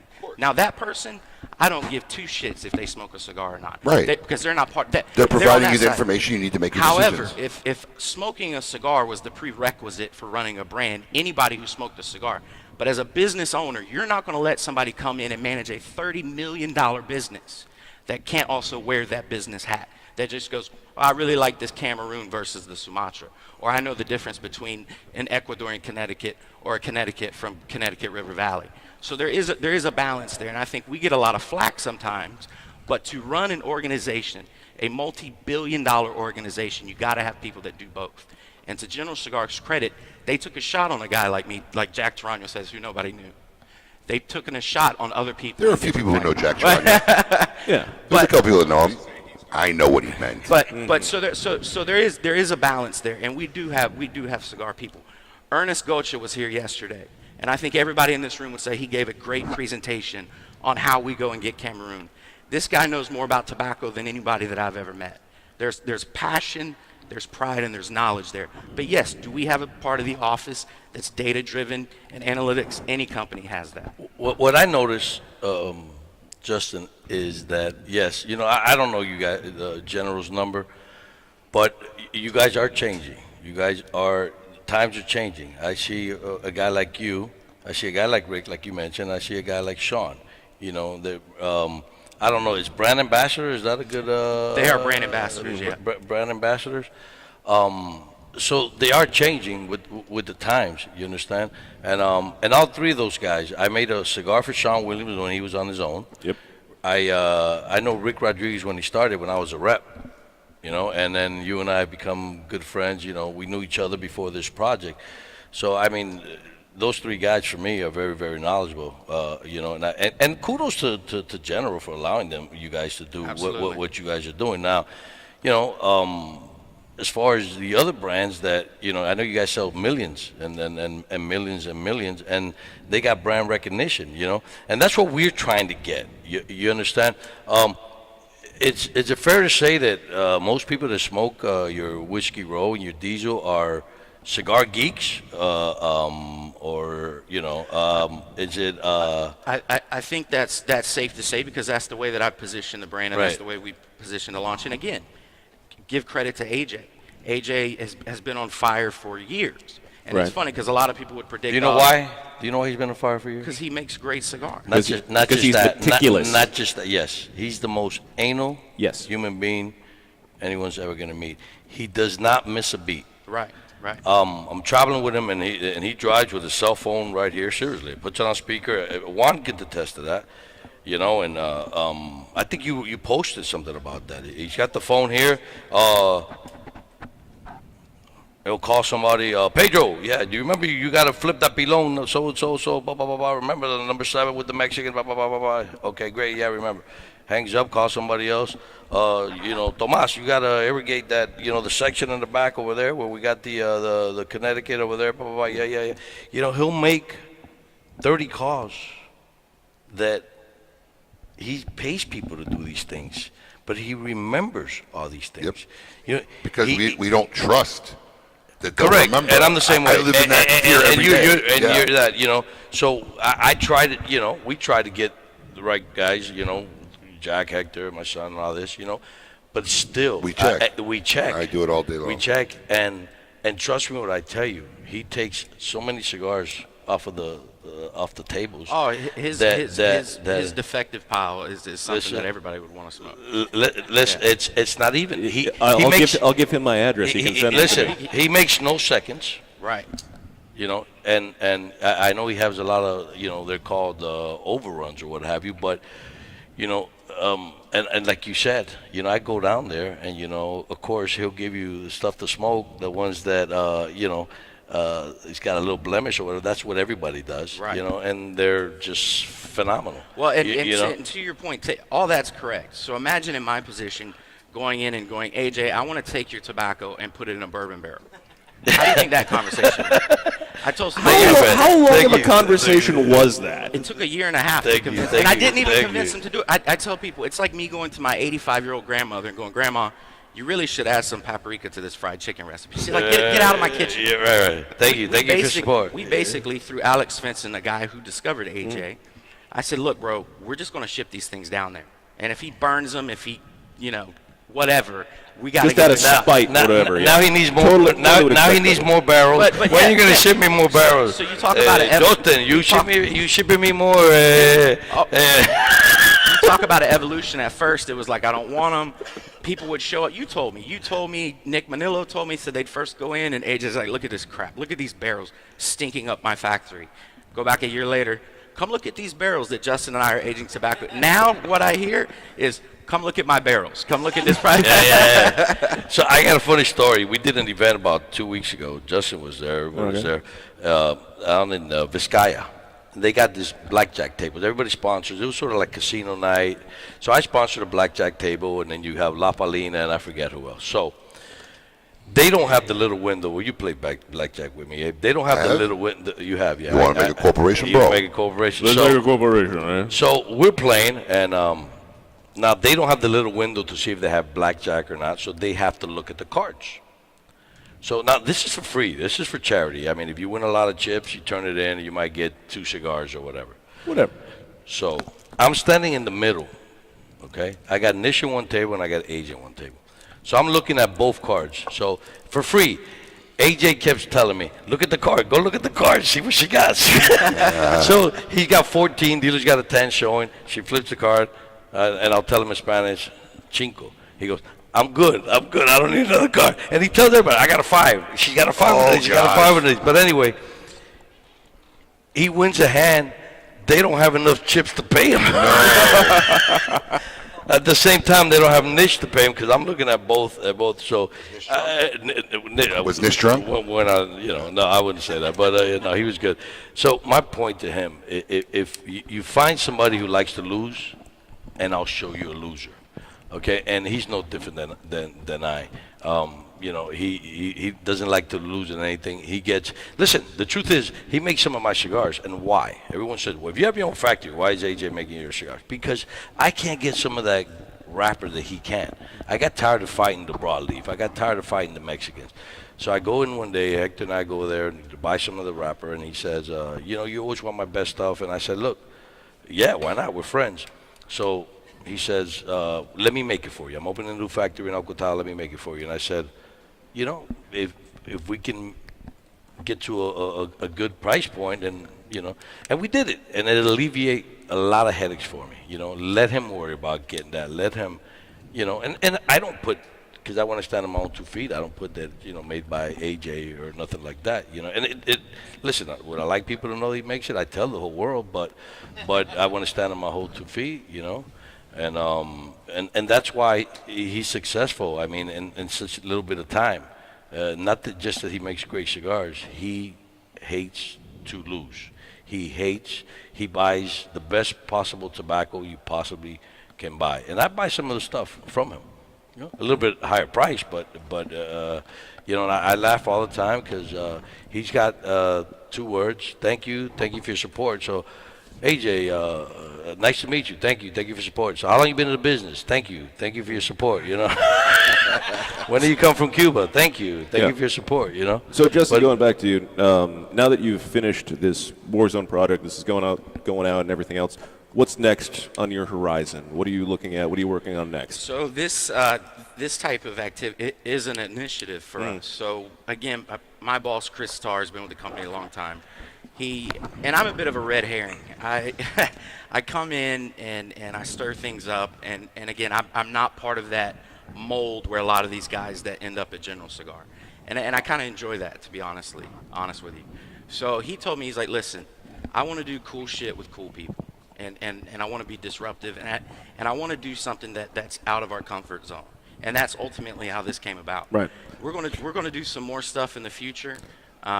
Diesel obviously is a big, hopefully with Eric Espinoza. Absolutely. Yes. Yeah. Absolutely. You good?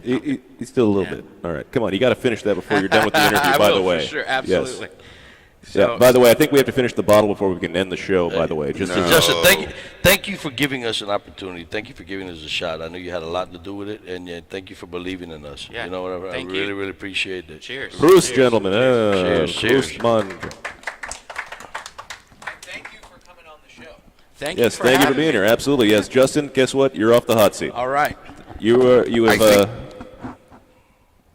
No, Giannini. I was going to say, I think he could be the first person from General who's ever been on camera. That's what he said before you got here. Giannini was on while he was still with General. Yes. While he was still also not thin Giannini. Who? Who? To North Carolina. Who? You want to bring? I'm kidding. Where's Eric? I want to bring Eric up and Jack. How much time do we have? We can have as much time as we want. We're not limited by terrestrial. Yeah, radio no. anymore. As I said, we have to finish the bottle before we can end the show. Huh? What time is it? Yeah. Yeah, Danny, come on up, Danny. Danny, come on over here. I haven't seen Junior the whole show, the whole morning. I've seen him got a like haircut. twice. Yeah. What is he doing? What is he doing? Running around? How is he not paying attention? You don't want to come on the show. I'll be. Danny knows He's afraid everything we're going to about me. make him I'll read be another right back. poem. That's the biggest problem, because usually every time we have Junior on, he has to read a poem. Where are you going? I'll be right back. Okay, Eric's going to leave. Okay. All right, okay. So Mr. Danny Dickowich is here for us. Hello, Danny. Hello, boys. How are we doing? We're doing good. How's everything here at Lazonapalooza been for you? Oh, Eric and Lazonapalooza, however you say it, is great. It's always a good time here. And once again, the girls aren't here. I'm just going to point that out again. Okay. You keep it every year. It seems like you're the only one who can come down. What in the world? Come on. Ariel just had a baby again. Again? wow. You're kidding me. Congratulations. No. Mazel tov. 3 weeks ago, Ariel had another little girl. Oh. So now she has 2 girls. And I had a grandson 9 weeks ago from my daughter Shauna. So I'm carrying the torch. Wow. Man, so 2 grandkids. How does that make you feel? Grandkids. What? My daughter had a grandson. Oh, I had a okay. grandson. So Okay. I have 3 grandkids now. Wow. Do you feel old yet? I am old. Okay. Well, that's all that matters. So you got a box in front of you, Danny. Tell us about the box. Okay. Also, Junior, come over here. 10th Sit anniversary. in this seat next to me. 10th anniversary cigar I made for Ariel. Has it been 10 years? Yeah. That's scary. Wow. Yes. That really is scary. I worked with Alejandro Tarrant this time. Used the 10-year-old San Andreas Maduro Negro Does wrapper. he still have a brand? Yes. Is his brand still out there? Yes. Okay. I wasn't sure. I was not trying to be funny. Actually, he has a cigar 1880, the year his grandfather started. Danny, you need one of those if you're going to be on the show. Okay, here's to Abe Oh. and everybody else. And hey, This your is my 3 extra gift. grandkids, all right? All right, yeah. So That's why I put the cup there for you there, That's Junior. Yeah, hold on. Let me put your mic up now that you're sitting down. Yeah, but Alejandro Tarrant has some great cigars. No, fill that thing up. Come on, what are you doing? And great tobacco. no, the families has always had great tobacco. Especially wrapper. Always had some phenomenal wrapper. So this is the 10th anniversary. Yes. Is this out now? It's sold out. It was Oh, it's gone. Yeah, it's a what limited. what the fuck are you showing it to us for? Because I wanted you guys to try it and enjoy. Oh, You know, okay. I mean, we thought we were trying to let our fans know about a new cigar. Listen, I'm not about trying to sell cigars. That's the easy part. It was only 1,000 cigars, 110 count boxes.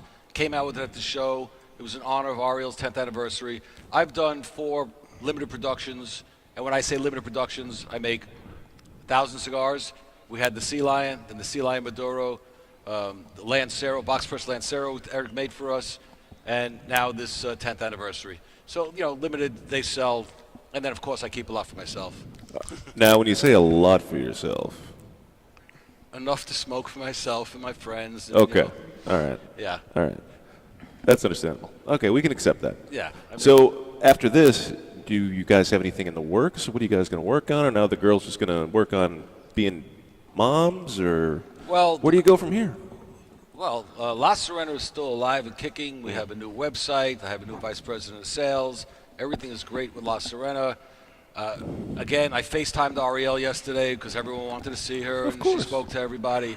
And she was going to be at the show this summer if she didn't get pregnant again, but she got pregnant again, so she wasn't there. Right. So what she says. Does to she know how it's happening? Yeah. Okay, I wasn't sure. Matter of fact, funny story. She knew the night she got pregnant. She said to me, she was in Paris. It was her daughter's first birthday party.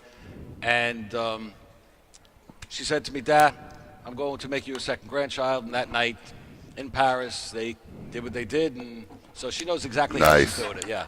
I wasn't sure, Yeah. No.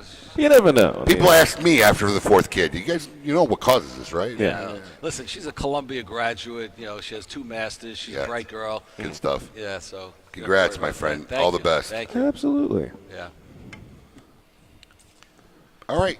Okay. Yep. Yes, Danny. Thank you. Yes. Appreciate- Make thanks sure for everybody coming sees the Las Serenas. Absolutely. Oh, thank you. I will smoke this I keep next. forgetting Paul doesn't have a headset. I know it's. No wonder we have no throwing off. direction. Oh, yes. Oh, here you go. Here you go. Oh yeah. Thank you, Danny. Throwing out. Thank you. Danny passing them out. Absolutely. We're gonna make sure I smoke those 10th anniversaries next. Well, I saw my Facebook wife walking out. I said, "No, we got to get her on because I'm in Facebook love with this woman here, and been fans on Facebook. And come on, you could do it. Walk her up. it'll be okay. Everything's We gonna need be fine. I we promise. need to tell the people the fine things that you're up to. Hold on. Grab a new cup.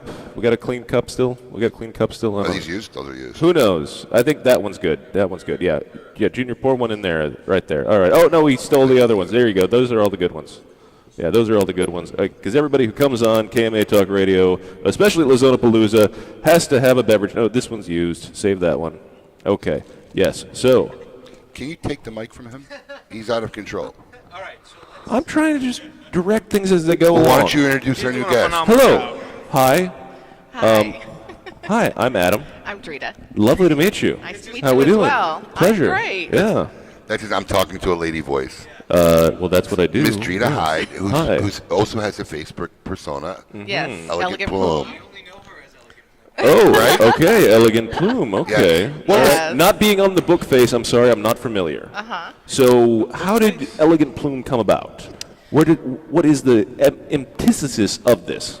It's just basically something I just kind of came up with over time. I'm a newbie in the cigar thing. How so- new? Because I've been following you for a while. Yeah. Can't be that maybe- new. Well, about 4 or 5 years. That's not new. That's not new? That's not new. Well, I'm 2 around years is people that new. have You're smoking entering 20, 30 you're years. not in so- social media world. You're entering now veteran. Yeah, you're up there. Yeah. Yeah. But I like you. I love you on Facebook because you're just like real, right? Because there's a lot of hot women on Facebook that that's what they're selling. Now you're selling life. You're talking about relationships.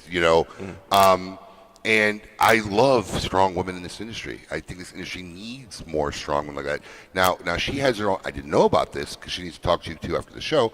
But she has her own podcast I'm sorry, what? that she's been doing for a year. Yeah, I just and kinda I'm a started. follower, and I didn't even know this. So I wanted to get her on the air. And Yeah. I'm available to be a guest on a podcast. I'll No, you're happily not. talk I would about love cigars No, with you're you not. and everything You know, else. that would be How am I awesome. not? I'm a great podcast That guest. would be Yeah. absolutely awesome. You're not even a good host. Yes. Tell us about your lovely podcast Yes, so and it- how people can watch it, listen to it. Yeah, so it's called Hold The on. Smoke Room, Cigars with Elegant Plume, and it's pretty much on all those different mediums, Stitcher, iTunes, Podbean. And it's just So right now it's audio. just audio Just right audio. now, but Girl, you need to be doing video. I know. I Come just on. recently That's from last acquired. night. See what happened to me Get from that last face. night? Get that face out there. Yeah, I just recently acquired my own podcast equipment, so I still need to get the webcam. So I need to get it so I can go into the different lounges and Yep. interview some of the cigar lounge owners, some of the patrons. I really, really love what So- you do on social media. I follow it. I I like appreciate it. that. There's Thank maybe you. three, 4 women that I really follow very strongly, and I love what you guys are doing. And yeah, you need to get it on video. Yeah. She looks like her pictures, by the way.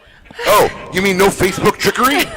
We call that No hocus pocus. We call that Facebook trickery, right? Oh, really? That's so cool. No, yeah. No. We call that. Ansel has made you famous to me. Oh, yes. We call That's that- my guy right there. No, we call that Facebook trickery. Now you're out of Charlotte, North Carolina, Oh. and you're a cigar shop regular because I see you posting. You just did a Halloween event, which you look fantastic. I did. Fantastic. Thank And what were you. you dressed as? Fantastic. Red Riding Hood. Oh, is that what it was? And I had I thought it was like a little wolf succubus marks or on- something. No, Oh, I had my hood on. I thought you were and like a little everything. female demon. I wasn't sure. No, Red Yeah. Riding Hood. Yeah, I wasn't it was look- super fun. I wasn't looking too much at the costume, but yeah, it was.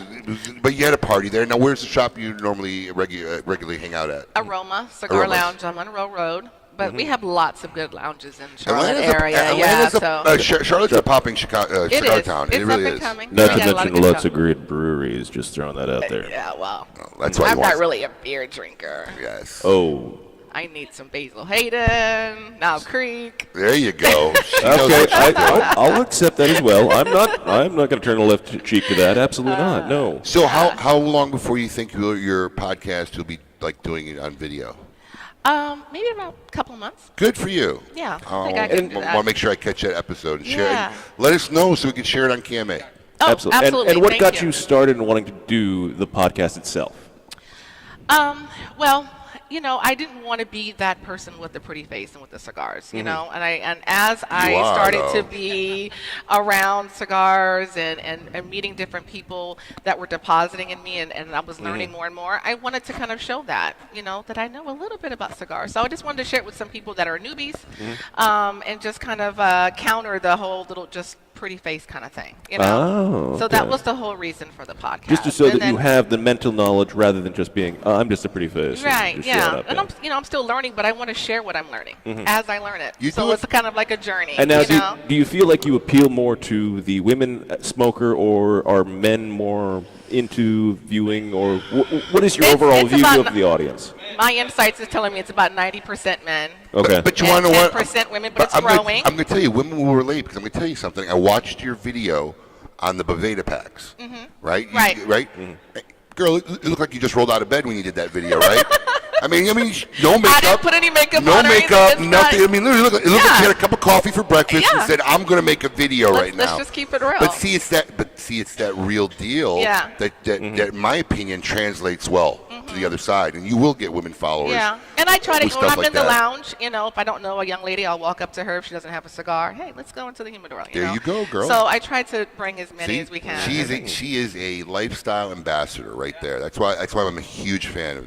this I side. appreciate that. Yep. That means a lot. Absolutely. Thank you. Whoa! Yeah. Hold on. Hold up. All right. Air brake. Hold on. What? Okay, so that's really kind of how I started. That was the first Girl, I need project. to help you learn how to market. Well, so I'm not doing it Can I get a anymore, though. So I still have a couple left. I Send have me a signed one. Don't worry about him. I did a 20. He's got a picture of a dog hanging up in his office. Don't send him. He's got a dog. He's got a dog, Matt Booth's dog or something hanging up. Don't send him the calendar. Send me the calendar. Okay, I got I you. will appreciate I it. got you guys. Yeah, so I did one in 2018. That was the first one. Oh, wow. And then I did another one in 2019. And then that one, I kind of made it a little bit different. I invited other Sisters of the Leaf in it. Put some different cigar events and some tips on it. Try to, revamp Nice. it and elevate it, the year. But it just wasn't translating well in terms of sales, as far as social They never media. do. They were loving the hell out of the That's got to be a pictures, marketing but- ploy. That's got to be a marketing but- tool more than anything. And then, also- anybody who gets in the calendar business to make money selling calendars, you're doomed. But it's kind of archaic. We're living in the digital age. Right. People didn't really want that. They started asking for posters. So I'm like, let's Yep. just kind of refocus on the podcast Smart. and I'm okay with look at posters. others. Yeah. Yeah, You know. posters of dogs. It's a dog with a $20,000 black diamond chain. Oh, wow. Well, hey, what was I thinking? It's adorable. Sure. You would love it. Well, Julia, thank you so much for Thank coming you. on. I doll. appreciate it very much. This was like a great moment for me. See, I'm like, yes, absolutely. Well, she told me because I reached out because I made a post on Facebook, 5 social media people that you know or that you haven't met that you'd like to meet, and she was one of mine. And I saw that post. yeah, she was one of mine because I feel like we relate, right? She has 4 kids, I have 4 kids, so I relate with her well, and I wanted to meet her. And then she goes, we've met. I'm like, oh, I didn't, because I meet people at events that you run, maybe whether it's a Great Smoke or something like this, and it's a lot of new people, Right. And Absolutely. I've only really gotten very involved in social media in the last year, like really strongly involved. So even though they may have known me, I didn't know them. So when I meet them for the first time, there's no background. But now we got Right. background, so I know Absolutely. exactly who I'm meeting. So for Absolutely. me, this was like meeting her for the first time. Yes, I am a fanboy. Yes, 100%. Well, I appreciate you all. Thank you, love. so Appreciate much. it. Thank And you. Keep us tuned I when will. it goes live. Yes. Wanted to talk about it. Absolutely. Absolutely. Fantastic. Thank you very much.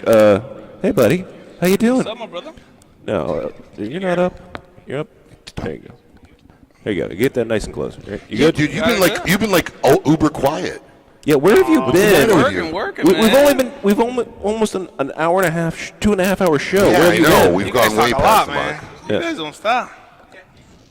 Yeah, but without the silly commercial breaks. How many haircuts did you have? I gotta look Coop, good. sit down. Coop, You come gotta on in. look good. Okay. Sit here the whole show. Our field correspondent. Yes. That's why I like to call. So, how you doing? What's you up, buddy? okay? Good. You all right? Man. Yeah. Everything all right? Yeah. Oh, bring that So down. now, Okay. is this more your responsibility, Lazonapalooza, than your dad's? Nah, we do everything as a team, man. Really? Come on. No, we You do can everything take as the a team. credit. Come on. Come No on. way. He's not in the. Oh, wait, he is in the room right now. No Is he? way. Oh, Yeah, he here is. he is. Yeah. Nah, this can't happen without the whole family, the whole team that we have here. Mm-hmm. A lot of running around and a lot of work, but it looks like it was a good event. Would you say this Always. is the best year yet? Ask these guys. Mm-hmm.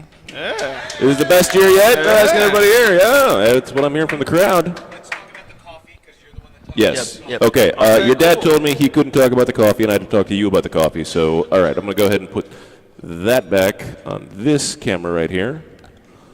So the coffee was an idea, every year for Lazonapalooza, we have a lot of guys from outside of Miami that come down and they really enjoy the Cuban coffee. Is this the coffee that you were using today to make the Cuban Yes. coffee? All right, good. Now, sir. and you at the first trade show you were at were making. Okay, never What mind. happened? What? Don't Hey, ask. you liked it? It was like What? Don't ask. You were like famous at the trade show booth for like making pots of Cuban coffee. I grew up with this stuff, man. Absolutely. I love it, and you need every single day. I have to have multiple cups of it. Absolutely. So, And- what compelled you? Like, we need our own coffee brand. Where did that come from? So it's more as for the guys that come down here and enjoy it, and I wanted to do like a Cuban coffee starter kit, so they can go home and make it themselves and have it all day. I Is this don't. the kit? That's the kit. So Are, you have. are you selling that here? Yeah, we had them. How here. much does that kit sell for? So $50. So you're gonna have you're Nice. gonna have the cafetera, which is the maker. You're gonna have little cups. You have When the, you pack the table, just go ahead and pack that set. absolutely, Right in there. brother. We'll just put that on there. Oh yeah, Yes. no problem. So that they can go home and they can do it themselves.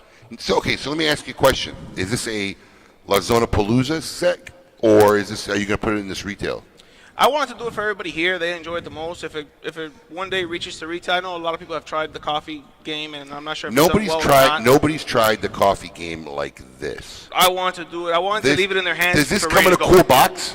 That no, I have to. Oh, no. you missed the boat. Yeah, but no, You guys it's all got to right. talk to retailers when you have these ideas. Come on, you're the All you need to do is continue the rest of the wood there up, and you could have made a nice little box set that would have sold great in retail and stores. you're the packaging guy behind the MTZ and the other Las Seis Provincias. We wanted to make so it nice. come on. Yeah, we wanted to make it nice and easy for these guys to take it back home. It's been off for 2.5 hours. And we had my aunt actually having classes every hour, teaching them how to do it Really? hands-on. Yeah, they got Wow. hands-on classes every hour. Get her on the camera. She's right behind you. Come on, you Wait, wanna tell everybody how to do it? Hold on. Paul, get behind it. Just Yay. By the way, we had to get a lashing from your aunt because Paul told her we were, for some insane reason, that we were going to be here at 8 in the morning. Yep. So man, this she poor told me woman that. was waiting for us, and we didn't show up till like 9:20. Yep. She wasn't too happy about that. Paul. Hey, listen, Good job, Paul. it's the best we can afford. Tand you. Good work. It's the best we can afford. Well done. We can't afford better than Paul. No, we cannot. Coop, Yes, what's going on? I'm feeling great. Yeah? Yes. How have you You enjoyed? look great. How, Compared to last year, it was, yeah. how have you enjoyed your time at Lazonapalooza this year? Well, I'm enjoying it obviously much better than last year when I was pretty sick here. Yeah. But so last year was like a complete blur. After I did the podcast that Thursday, Checked out.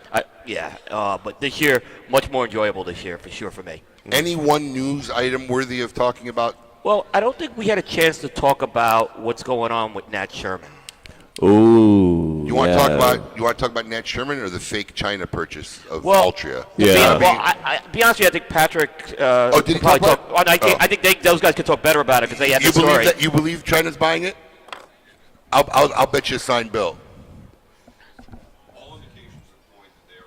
I bet you a signed bill it doesn't go down. Yep. I think it's a fake Yeah, story. but I think I Go on, throw out a dollar. Come on, I think- Patrick. Patrick, right now. Throw it down. $1. They're good. So I mean, Who? Patrick and his team are very Oh, strong. I think Yeah. I think it was. I think it's a story that was put out on purpose. I would say this. I would trust they're very credible in terms of their information. So. Right? No, I think they Yeah, got that yeah. information from a credible source, but I don't think that's the deal. It's going to. I mean, it was. We'll see. Yeah, we'll I've see. said it here first. Yeah. We'll see. Yeah. For those of you who We'll don't know, see. we're talking about the purchase of Altus USA and all of their other. Did I say Altria? I mean, You did not. But Altus USA and all their other pieces, So- the Dominican factories and everything else, and all the Cuban branding, which is part of the big sale. I've worked in corporate America for 25 years. I've been part of like companies that have been involved with divestitures. There's always a lot of information floating around. Well, I've heard a rumor, and I've come to learn a lot of times in the industry, those really quiet rumors that are under the radar are typically more truer than they're not. So we'll see. Coop is rumor free. It's a rumor. That's why he hasn't published anything about it. Well, that's why we I don't mean, really publish it it. is. I'm stating my own personal There's a opinion. lot to cover something like that. It takes a lot of resources to do that. I'm a smaller operation, but that's a very difficult thing, obviously, to try to get a lot of that. So what is it your take on the Nat Sherman news? Which, for those of you who do not know or not following anything along, Altria has put up the Nat Sherman cigars section of that company up for sale because obviously they only bought the company originally for the cigarette brands, and so now they are trying to sell off the cigar side of the company. 2 years ago. January 2017. Yeah, it there you happened. go, on point. So there's really two parts to that. There's the premium cigar brands, which are involved, and then there is the Nat Sherman Townhouse, which is a kind of an iconic retail operation. Absolutely. On 42nd Street in Madison in New York. So, I mean, are there any words? Is there any buyers interest? There's no words. I mean, it's interesting to see what happens. I mean, I have my own feeling where I think this could be heading right now. If it ends up in another conglomerate, then they're in the same boat they began with. I mean, that's the problem. I would think the best thing is if Michael Herklots could actually raise the money, and try to buy the brand himself. I think. I bet you it's a doable number. I bet you he's got the connections. I bet you it's a doable number. Yeah. I think they're probably going to let it go for 2 cents on the dollar. Absolutely. Just to get nobody's letting it go for 2 cents on the dollar. See, who said that? Danny? It could be. It sounds about in the area. Yeah, no. So basically, he said here 10 million, which is not. That's not a retarded number to raise. No, that's not inconceivable. So if you're looking at him, who's obviously the face of Nat Sherman, you look at him for a second, who has completely rebuilt the brand solely. He was brought in to rebuild. And people don't realize he rebuilt the distribution channels too with that. Literally, 100%. I was invited, me and probably about 10 retailers, to a lunch right when he took the job. It was in the middle of the trade show, which was really not common, right, to invite retailers to lunch in the middle of the show floor opening. And it was him and the Nat Sherman family, and he wanted our opinions on what their plans were on trying to revitalize his brand after basically being a JR brand for almost a decade. And I remember sitting there and said, "Wow, dude, this is like trying to turn like a big 18-wheel rig doing 150 miles down the highway and do a U-turn, right?" But he's done a great job of it, and they did a great job of it. Yeah, I mean, you remember, I was at that trade show. They were literally, were you filling out the evaluations? They had these evaluations they were filling out, and they were trying to address, obviously, coming out with some new innovation there. But you're right, he had to flush all that stuff out of the big retail stores, and that took a long time. See, I think the benefit, if Michael's kind of going to be a guy tasked with this divestiture, his best interest is to find someone who could benefit from their core competency. And I think if another big cigar company bought them, I don't think they need the core competency of that. No, they don't. So listen, I like your idea best. I think Michael should just go raise the money, and let their core group run it. I've heard some theories. If they get it, they get Michael, who's a great guy, right? Absolutely. But you can go get Michael without buying a Exactly. company. Michael can get a job tomorrow. Yeah. So it's not like absolutely. So it'd be interesting to see what happens, but I think that scenario of maybe the key people of Nat Sherman getting some VC money, buying it out themselves, I think that excites me the most. Yeah. I think that in the end will end up producing some very final good product for our consumers in the industry. Yeah. Then basically opposed to just going to another conglomerate. If you've noticed too, when they did the rebrand last year, they took Nat Sherman off the packaging. So now there's the only thing is on their cigars is a secondary brand that says produced exclusively for Nat Sherman International. But now the brands are kind of the Nat Sherman names off of it. Of course. Timeless, Apoca, Metropolitan. So that was a deliberate change they made, obviously, to separate that piece out. So, I'm curious now. I never even really thought about it until you said it now. So if somebody acquires the premium cigar brand, are they not going to be acquiring the Nat Sherman name use? I believe so. Then what are you buying? You're buying brands. But if I can't put Nat Sherman on it, well, they own the brands Metropolitan, right? Whatever. The Metropolitan, the Timeless series, and everything, and that's wow. I think that's kind of weird. That depreciates the brand then too. Yeah. Yeah. True. So, Danny, would you like to buy a cigar brand? Would you like to buy another one? No. Absolutely. I'm sure you can make. I'm sure you can make a phone call. That's interesting. I never thought about that until right now. Yeah, I mean, because if you look at the boxes. How long has that changed? But it's not that old. They put that in last summer. That was last IPCPR 2018. They put that in. Shows there. what I know sometimes. Yeah, sounds about right. I didn't even notice that, but now that you mention it, they took all their names off it, and their iconic little clock symbol is now off the box. They kind of gave it that late '60s retro vibe to it. That which I kind of like that. You know, obviously that's an era I've always been infatuated with. So it's kind of like that Mad Men little like fonts and stuff like that, which I know some people may not like that, but I kind of liked what they did with that. I can dig it. Yeah. You also like weird fast food though, so. Well, what do we mean? I like weird fast food. You like garbage food, man. Like what? I see your post, like some chicken sandwich or whatever you think it's nasty. Dude, I wasn't eating carrot sticks, right? Bro, you eat a lot of garbage junk food. I mean, let me just tell you something. Right. I'm not innocent from eating some junk food, right? I mean, I won't eat McDonald's like for the life of me. I mean, I try to avoid it at all costs and means. But I'm not sharing when I go eat junk food on social media. Like I'm sharing like a good meal. I'm putting 2 T-bones on the grill. Like when you cook, I'm sharing that shit. I'm not sharing I just ate a Popeye's chicken sandwich or a McRib on social media. If I'm eating a McRib, it's in a closet in the dark where no one may even get an accidental picture of me eating the McRib. So Abe, I almost died last year, right? Eating healthy, right? That obviously didn't do any good either, right? I almost died last year. I'm just saying, you take a certain pride of eating that garbage stuff. Like you're showing it off. Look at the crap I'm eating. Look, so I want to ask a question here. Ask away. I want to know, was the fix-in with this contest, with this drag contest? I mean, was there a deal cut? Have I not explained this already? Yeah, but was there a deal cut? Look at Paul now. Was there a deal cut to get all these guys in drag? No, it was actually Saka's. I think Saka outwitted me in this bet. He was literally masterminded me, which I don't say. Right. I got Saka, man. I got Saka. Okay. The initial bet. I feel like I'm saying this story for the 50th time, but the initial bet was 4 months. You got to lose 15% of your body weight, and you don't have to do a drag event, which was like about 60 pounds for me. Right. 50 pounds for Saka, and 30 some pounds for Nimish, right? Nimish and I made it 100% because there was a group chat. We posted videos of us starting weight, getting on the scale, ending weight. We had before and after pictures so you could actually see, the difference, right? I don't know, but when I saw pictures of Saka at trade show, he looked fat as fuck, like he didn't lose anything.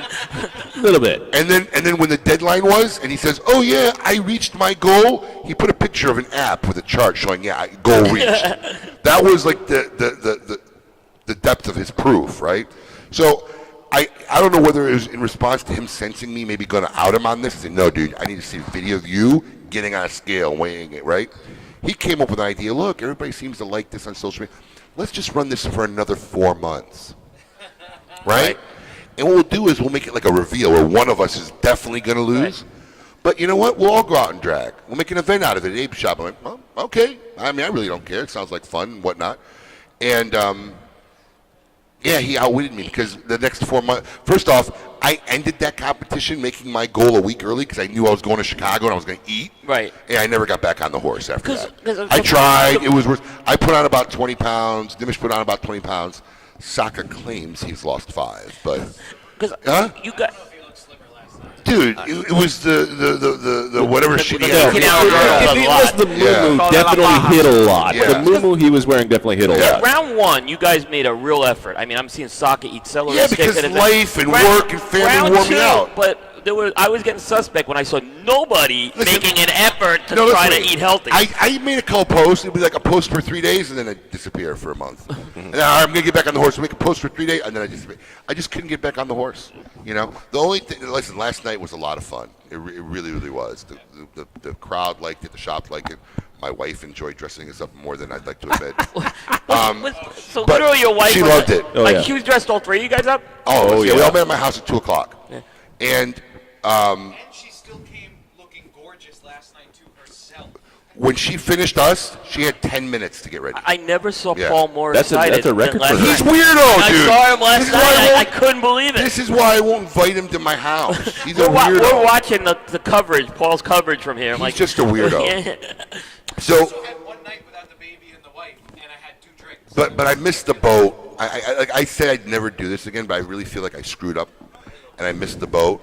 I really think we should have really tied it into like raising a lot of money for breast cancer. Yeah, and I really feel like I missed that part of it. So I don't know. Maybe for charity we'll get Eric Espinosa to do the alpha. He'll be the alpha female. Yeah. Hey, Juan's sitting right there. Juan will go in a bra and a G-string. Absolutely. There's no challenge to get Juan to dress up as anything. Mm-hmm. You versus Juan.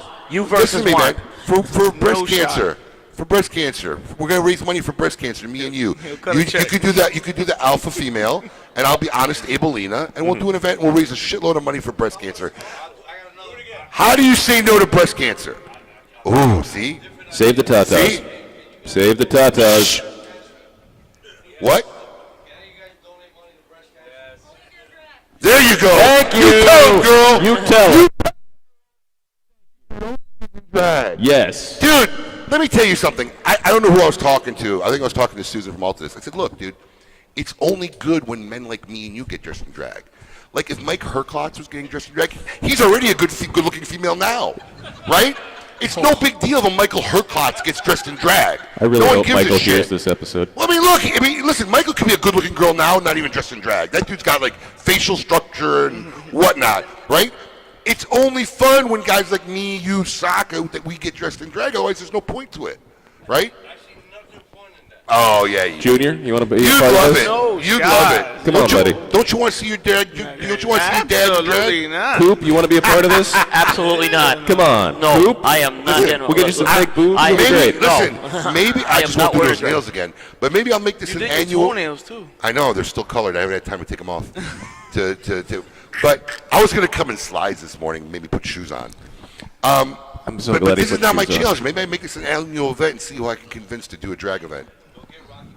Rocky is easy. I bet you Rocky's already dressed in drag once or twice. Can we get Nick to do this? Let's get Nick Melillo involved. Can we get, That's my goal right there. yeah. That's my goal. No shot. You. Don't say no shot, bro. No shot. Don't say.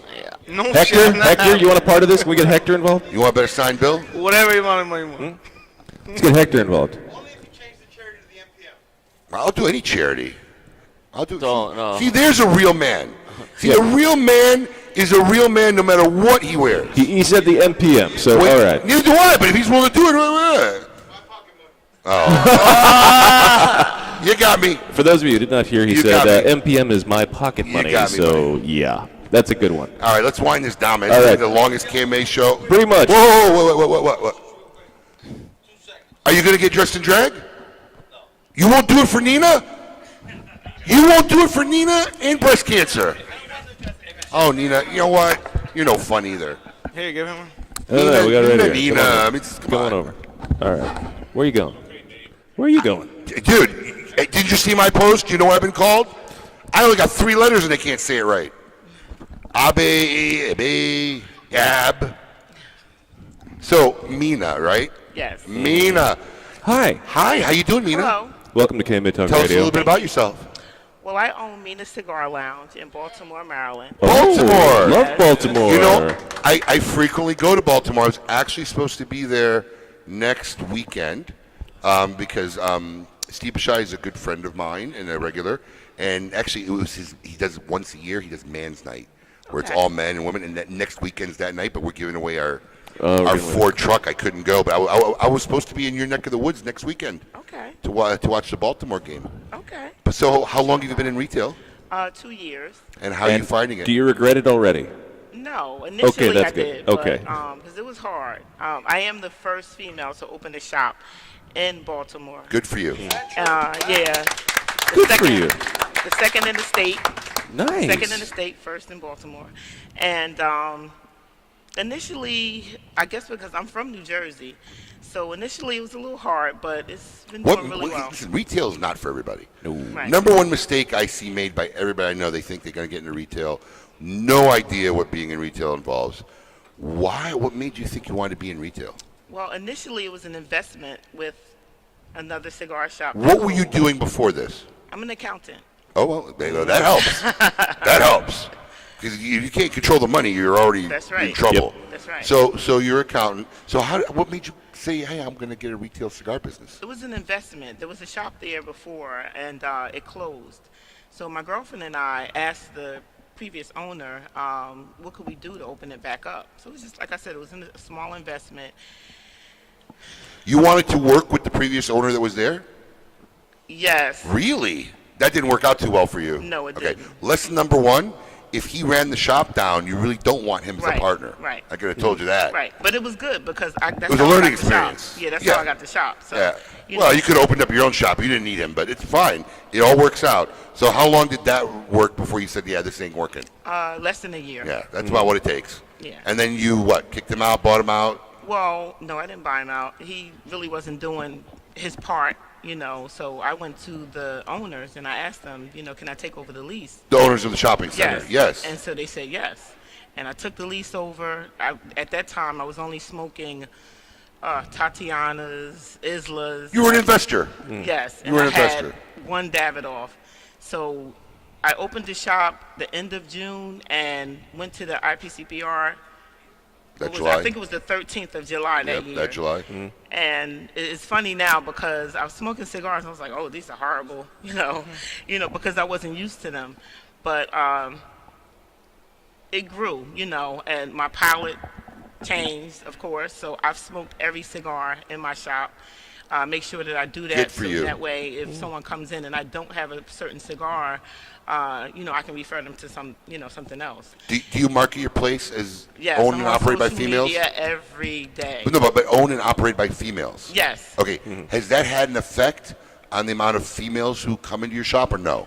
Well, no, not really. No. I would hope it would. I'd like to see more women share this passion, and I would hope that having two women owners would make them feel more. No, I'm because so it's intimidating. Listen, if you don't have experience with someone to walk you through, and you're a woman who's kind of into it and want to get into it, it's intimidating to walk into a cigar shop. Right. So I would really hope, if you're not marketing it as we're female owned and operated, I believe you should.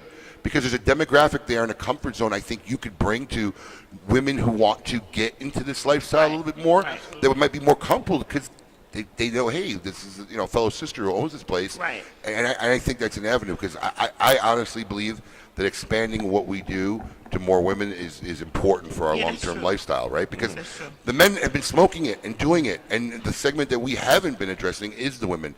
And women like Drita and a lot of other women it's becoming. It is. Right. It's becoming more popular, and it's such a bad stigmata because it's always been a male-oriented passion, even symbolized and shown through media and movies and whatnot. Since the 50s and beyond. And it's not. So, but no one's pushing this culture, and this is why I was talking. It's women, absolutely, but that's because it's been untapped forever, right? That's why I'm a fan of Drita and what she does and other strong women in this industry, and I believe it's important and vital. Because look, let's face it, not only is it a demographic, right, that's least been addressed in our industry, but it's also the one that would, I think, enhance our cigar culture the most, You right? get more women in a cigar shop. Guess who's going to show up? Look, more men. Look, I don't care where you're at, whether it's a bar, whether it's a social event, even a sporting event. Women enhance the room. It enhances the culture. It enhances everything. I'm always happy to see them there. Yeah, well, because who wants to be in a room with you? Nobody. But yeah, that's another topic for another day. I'd love to see that, and I really hope that you have you do a ladies' night. You need to find a way to start. Well, I working have. I've done that, and they don't really come out like that, But I do post. I post every day, so they know it's run. And I'm the sole owner. There's no. Oh, just you now. Yeah. But I post cigars every day, so they know it's a female that runs it. I'm very personable. I'm there every day. I'm at the shop, so I tried it, with the ladies' night, and a few women came out, but it takes time to build. Yeah, it takes time to build. does. Listen, this is how you do a ladies' night, right? You don't make it just ladies. Do you have a liquor? Do you have a bar or no? BYOB. BYOB. Okay. Okay. Well, maybe you do a special just for the ladies, because like when we started our ladies' night, we started in our West Palm location. I don't know what, 2 years ago maybe. A little bit, yeah. Yeah, 2 years ago, but we had never had it. We had converted one of our second locations to a full bar. We never had ladies' night, and it was a process, but we didn't make it like exclusive ladies, right? The store was a store, whatever business we did. Right. We just at our bar we offered half-price drinks, and it's become now a regular every Thursday night. Chaos. So it just takes time. You've only been in 2 years. You can't give up on something like that. Work it, promote it. When you're out socially, tell women about it. Right. Tell them, about the culture and build it. Because I'm telling you, none of your competitors are doing that. I can tell you right now. I don't even have to know where your shop is. I promise you, none of your competitors are doing that. It's an untapped area, and it's a culture that you could really groom and develop, which I honestly believe is great for our industry as a whole. So. And we wish you the best of luck as you continue on, and Thank may you. you have continued success. Thank you.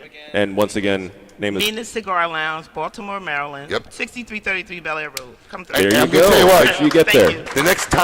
The next time Steve invites me up to a game, I'm coming to your shop. Okay, thank I'm going you. to come to your shop. Absolutely. All right. So with that, it has been a long, almost are we doing 3 this? hours. So let's say, you're hanging up. You know there? what? No. You read the cigar. You and read sale. the Asylum. There Come on, you go. put You it on. haven't said much. You haven't said much there, Junior. Come on, buddy.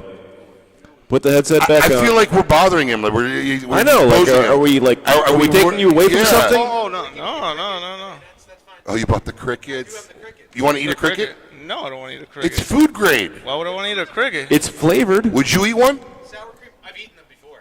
Would you eat one? You can put the headset Open on. up, There's what no do you one want? else on there. Oh yeah, I want to hear this. Let me see it. I've eaten them before. Well, let's go. So we have bacon and cheese, Ooh. salt and vinegar, and sour cream and onion. Bacon and cheese. Bacon and cheese. Pass that down. Bacon and cheese. Oh, there Tim. you go. Tim, we eat all three of them. Tim. Tim? Tim. Yeah, they looked alive. Tim grew up eating this stuff. It's not a challenge for Grew up Tim. in San Francisco. He didn't grow up eating this stuff.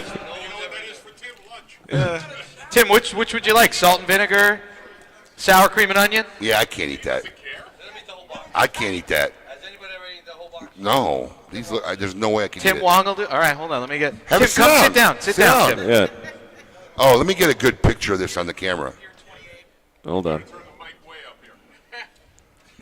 Let me know when you got a shot of this. That's disgusting.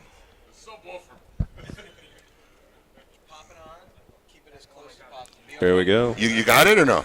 Yeah, I got it. All right. Here in case you want the bacon and cheese. What flavor do you want? I don't mind. Whatever you guys got. Dude, this guy's like, fearless. Try the bacon and cheese. I've never had it. Come on, throw out the bacon and cheese. So this is Tim Wong from. I get the fun job. Yes, absolutely. I mean, this is why Eric keeps letting you come here every year. While I'm opening this, he's got a new cigar out. Oh, there's a new cigar coming out. Yeah, no, we just released the Pure 28 Connecticut, so it's the first time I've done Connecticut. It's a smooth, medium body, mild to medium cigar. What's unique about it is we tried to make it a little less kind of new wave Connecticut with the Nicaragua. So even though it's got all the Nicaraguan fillers in it, we didn't put any Lajero in that. Hector and I worked on that, and it's fantastic. Is this a shop? Is this a shop exclusive? Well, most of my stuff is retail. Anyway, I do so it's such a small production that everything. Where is he going with? No, but I'm Where's he saying- going with the cricket bag? But what I'm saying is, this is for your shop only. You're not. No, there are retailers who distribute brands. No, I don't own a shop. So Oh, no, okay. No. It's just my brand. So. Oh, okay, got it. Yeah, so. You're the West. He's the West Coast rep. I am the West Coast rep, so I work with and for the Pure's my brand, but Lazona makes it, and obviously I rep both Espinosa and the Pure. There out of you the West go. Coast. We've had Tim on the show. Yes, Tim's been on. Yes. Okay, Eric's got the cricket for you. I just washed my hands. Why are you feeding him the cricket? Why couldn't he just get the cricket out of the bag himself? All right, cricket. Yeah. Cricket. Yep, got that in there. Yep. Let me ask you something. Why does Eric? Does it taste like chicken? Why does Eric know that you'd Tastes like a have no? peanut almost, like a nut. Why does Eric know you'd have no problem eating it? In Nicaragua, he ate pig brain. Yeah, he's got the video. I got a video of him eating a pig Raw? being. No, after it's cooked, but still, we broke the skull and everything. Delicious. Delicious. Go back. Paul, I would like. Did you eat one? I did not eat one of these. Well, eat one. You Eat tell me one, they're good. come Eat on. one. This one's got legs on it. It's awesome. You little wussy, eat one. It's Tim Slice. You got 3 boxes. All right, 3 of them. Oh, there you go. Yeah, why not? Eric, do one. Like Tic Tacs? Yo, alpha male, my ass. Delicious. Do one. There's only one left. You got 3 boxes. Yeah, No, that's a leg. That doesn't count. That is a leg that doesn't count. That does not count. He didn't even eat it. All right. Anyway, let's see. This week it belongs to the Cigar Insane Asylum, brought to you by Celia Asylum Cigars. Thank you, Tim Wong, for eating crickets Very good, live my on man. KMA Talk Radio. Eric. Check out his brand. It does not have crickets in it. Yes. I hope. That's what they tell us anyway. We'll see what Hector says when we get to the deep blend issues. So, Eric, take us home, buddy. This week inductee only helps to promote Adam's favorite saying. Police arrested Jeffrey. Which is, don't do meth. Oh, okay. That's a good. Yeah, he needs more. He needs volume. Yeah. Go ahead. This week inductee only helps to promote. There you go. Police arrest Jeffrey Falls on Saturday morning after receiving a call from a homeowner in Louisiana, Brownsville, Balcomaville area, saying that there was a nude man in his chicken coop when he was tearing up. When officers arrived, they found Falls still naked, attempting to clean the coop's floor with his hands. Ew. Police spoke to the homeowner, who said he did not know the man and did not want him in the chicken coop. When the man arrived on the scene, he turned over a few plants on the porch before heading to the coop. Where do you guys get these stories? The Google man, the Google. Officers examined Falls and noted dilated pupils and erratic jerk body movements. When they interviewed him, he admitted that they had done way too much meth. And of course. And they attempted to have a conversation with the door of his vehicle. With the door of his vehicle. That sounds like Juan at the porta potty trying to get an ice cream sandwich. When the door didn't answer him back, Falls became upset and took his anger out on the chicken coop, letting out a pair of birds before damaging the floor of the enclosure. Officers took him into custody, and he was booked in the Uchiwa Correctional Center and charged with criminal trespassing, simple criminal damage to property, and disturbing the peace. Bail was set at $900. Congratulations. Congratulations, Mr. Chicken Coop Raider. You are this week inducted to Cigar Insane Asylum. And that's this week in the Cigar Insane Asylum, brought to you by Celia Asylum Cigars. Thank you to everybody at Lazonapalooza. It's been an absolute pleasure. It's been 3 hours of fun and excitement. We hope everybody had a good time. We will see you all next year. That is a damn fine guarantee. Yes, sir. Till then, and as always, next week, Fred Rui talking about his new book. Nice. Yes, it'll be a great show. Till then, and as always, keep it lit. Awesome.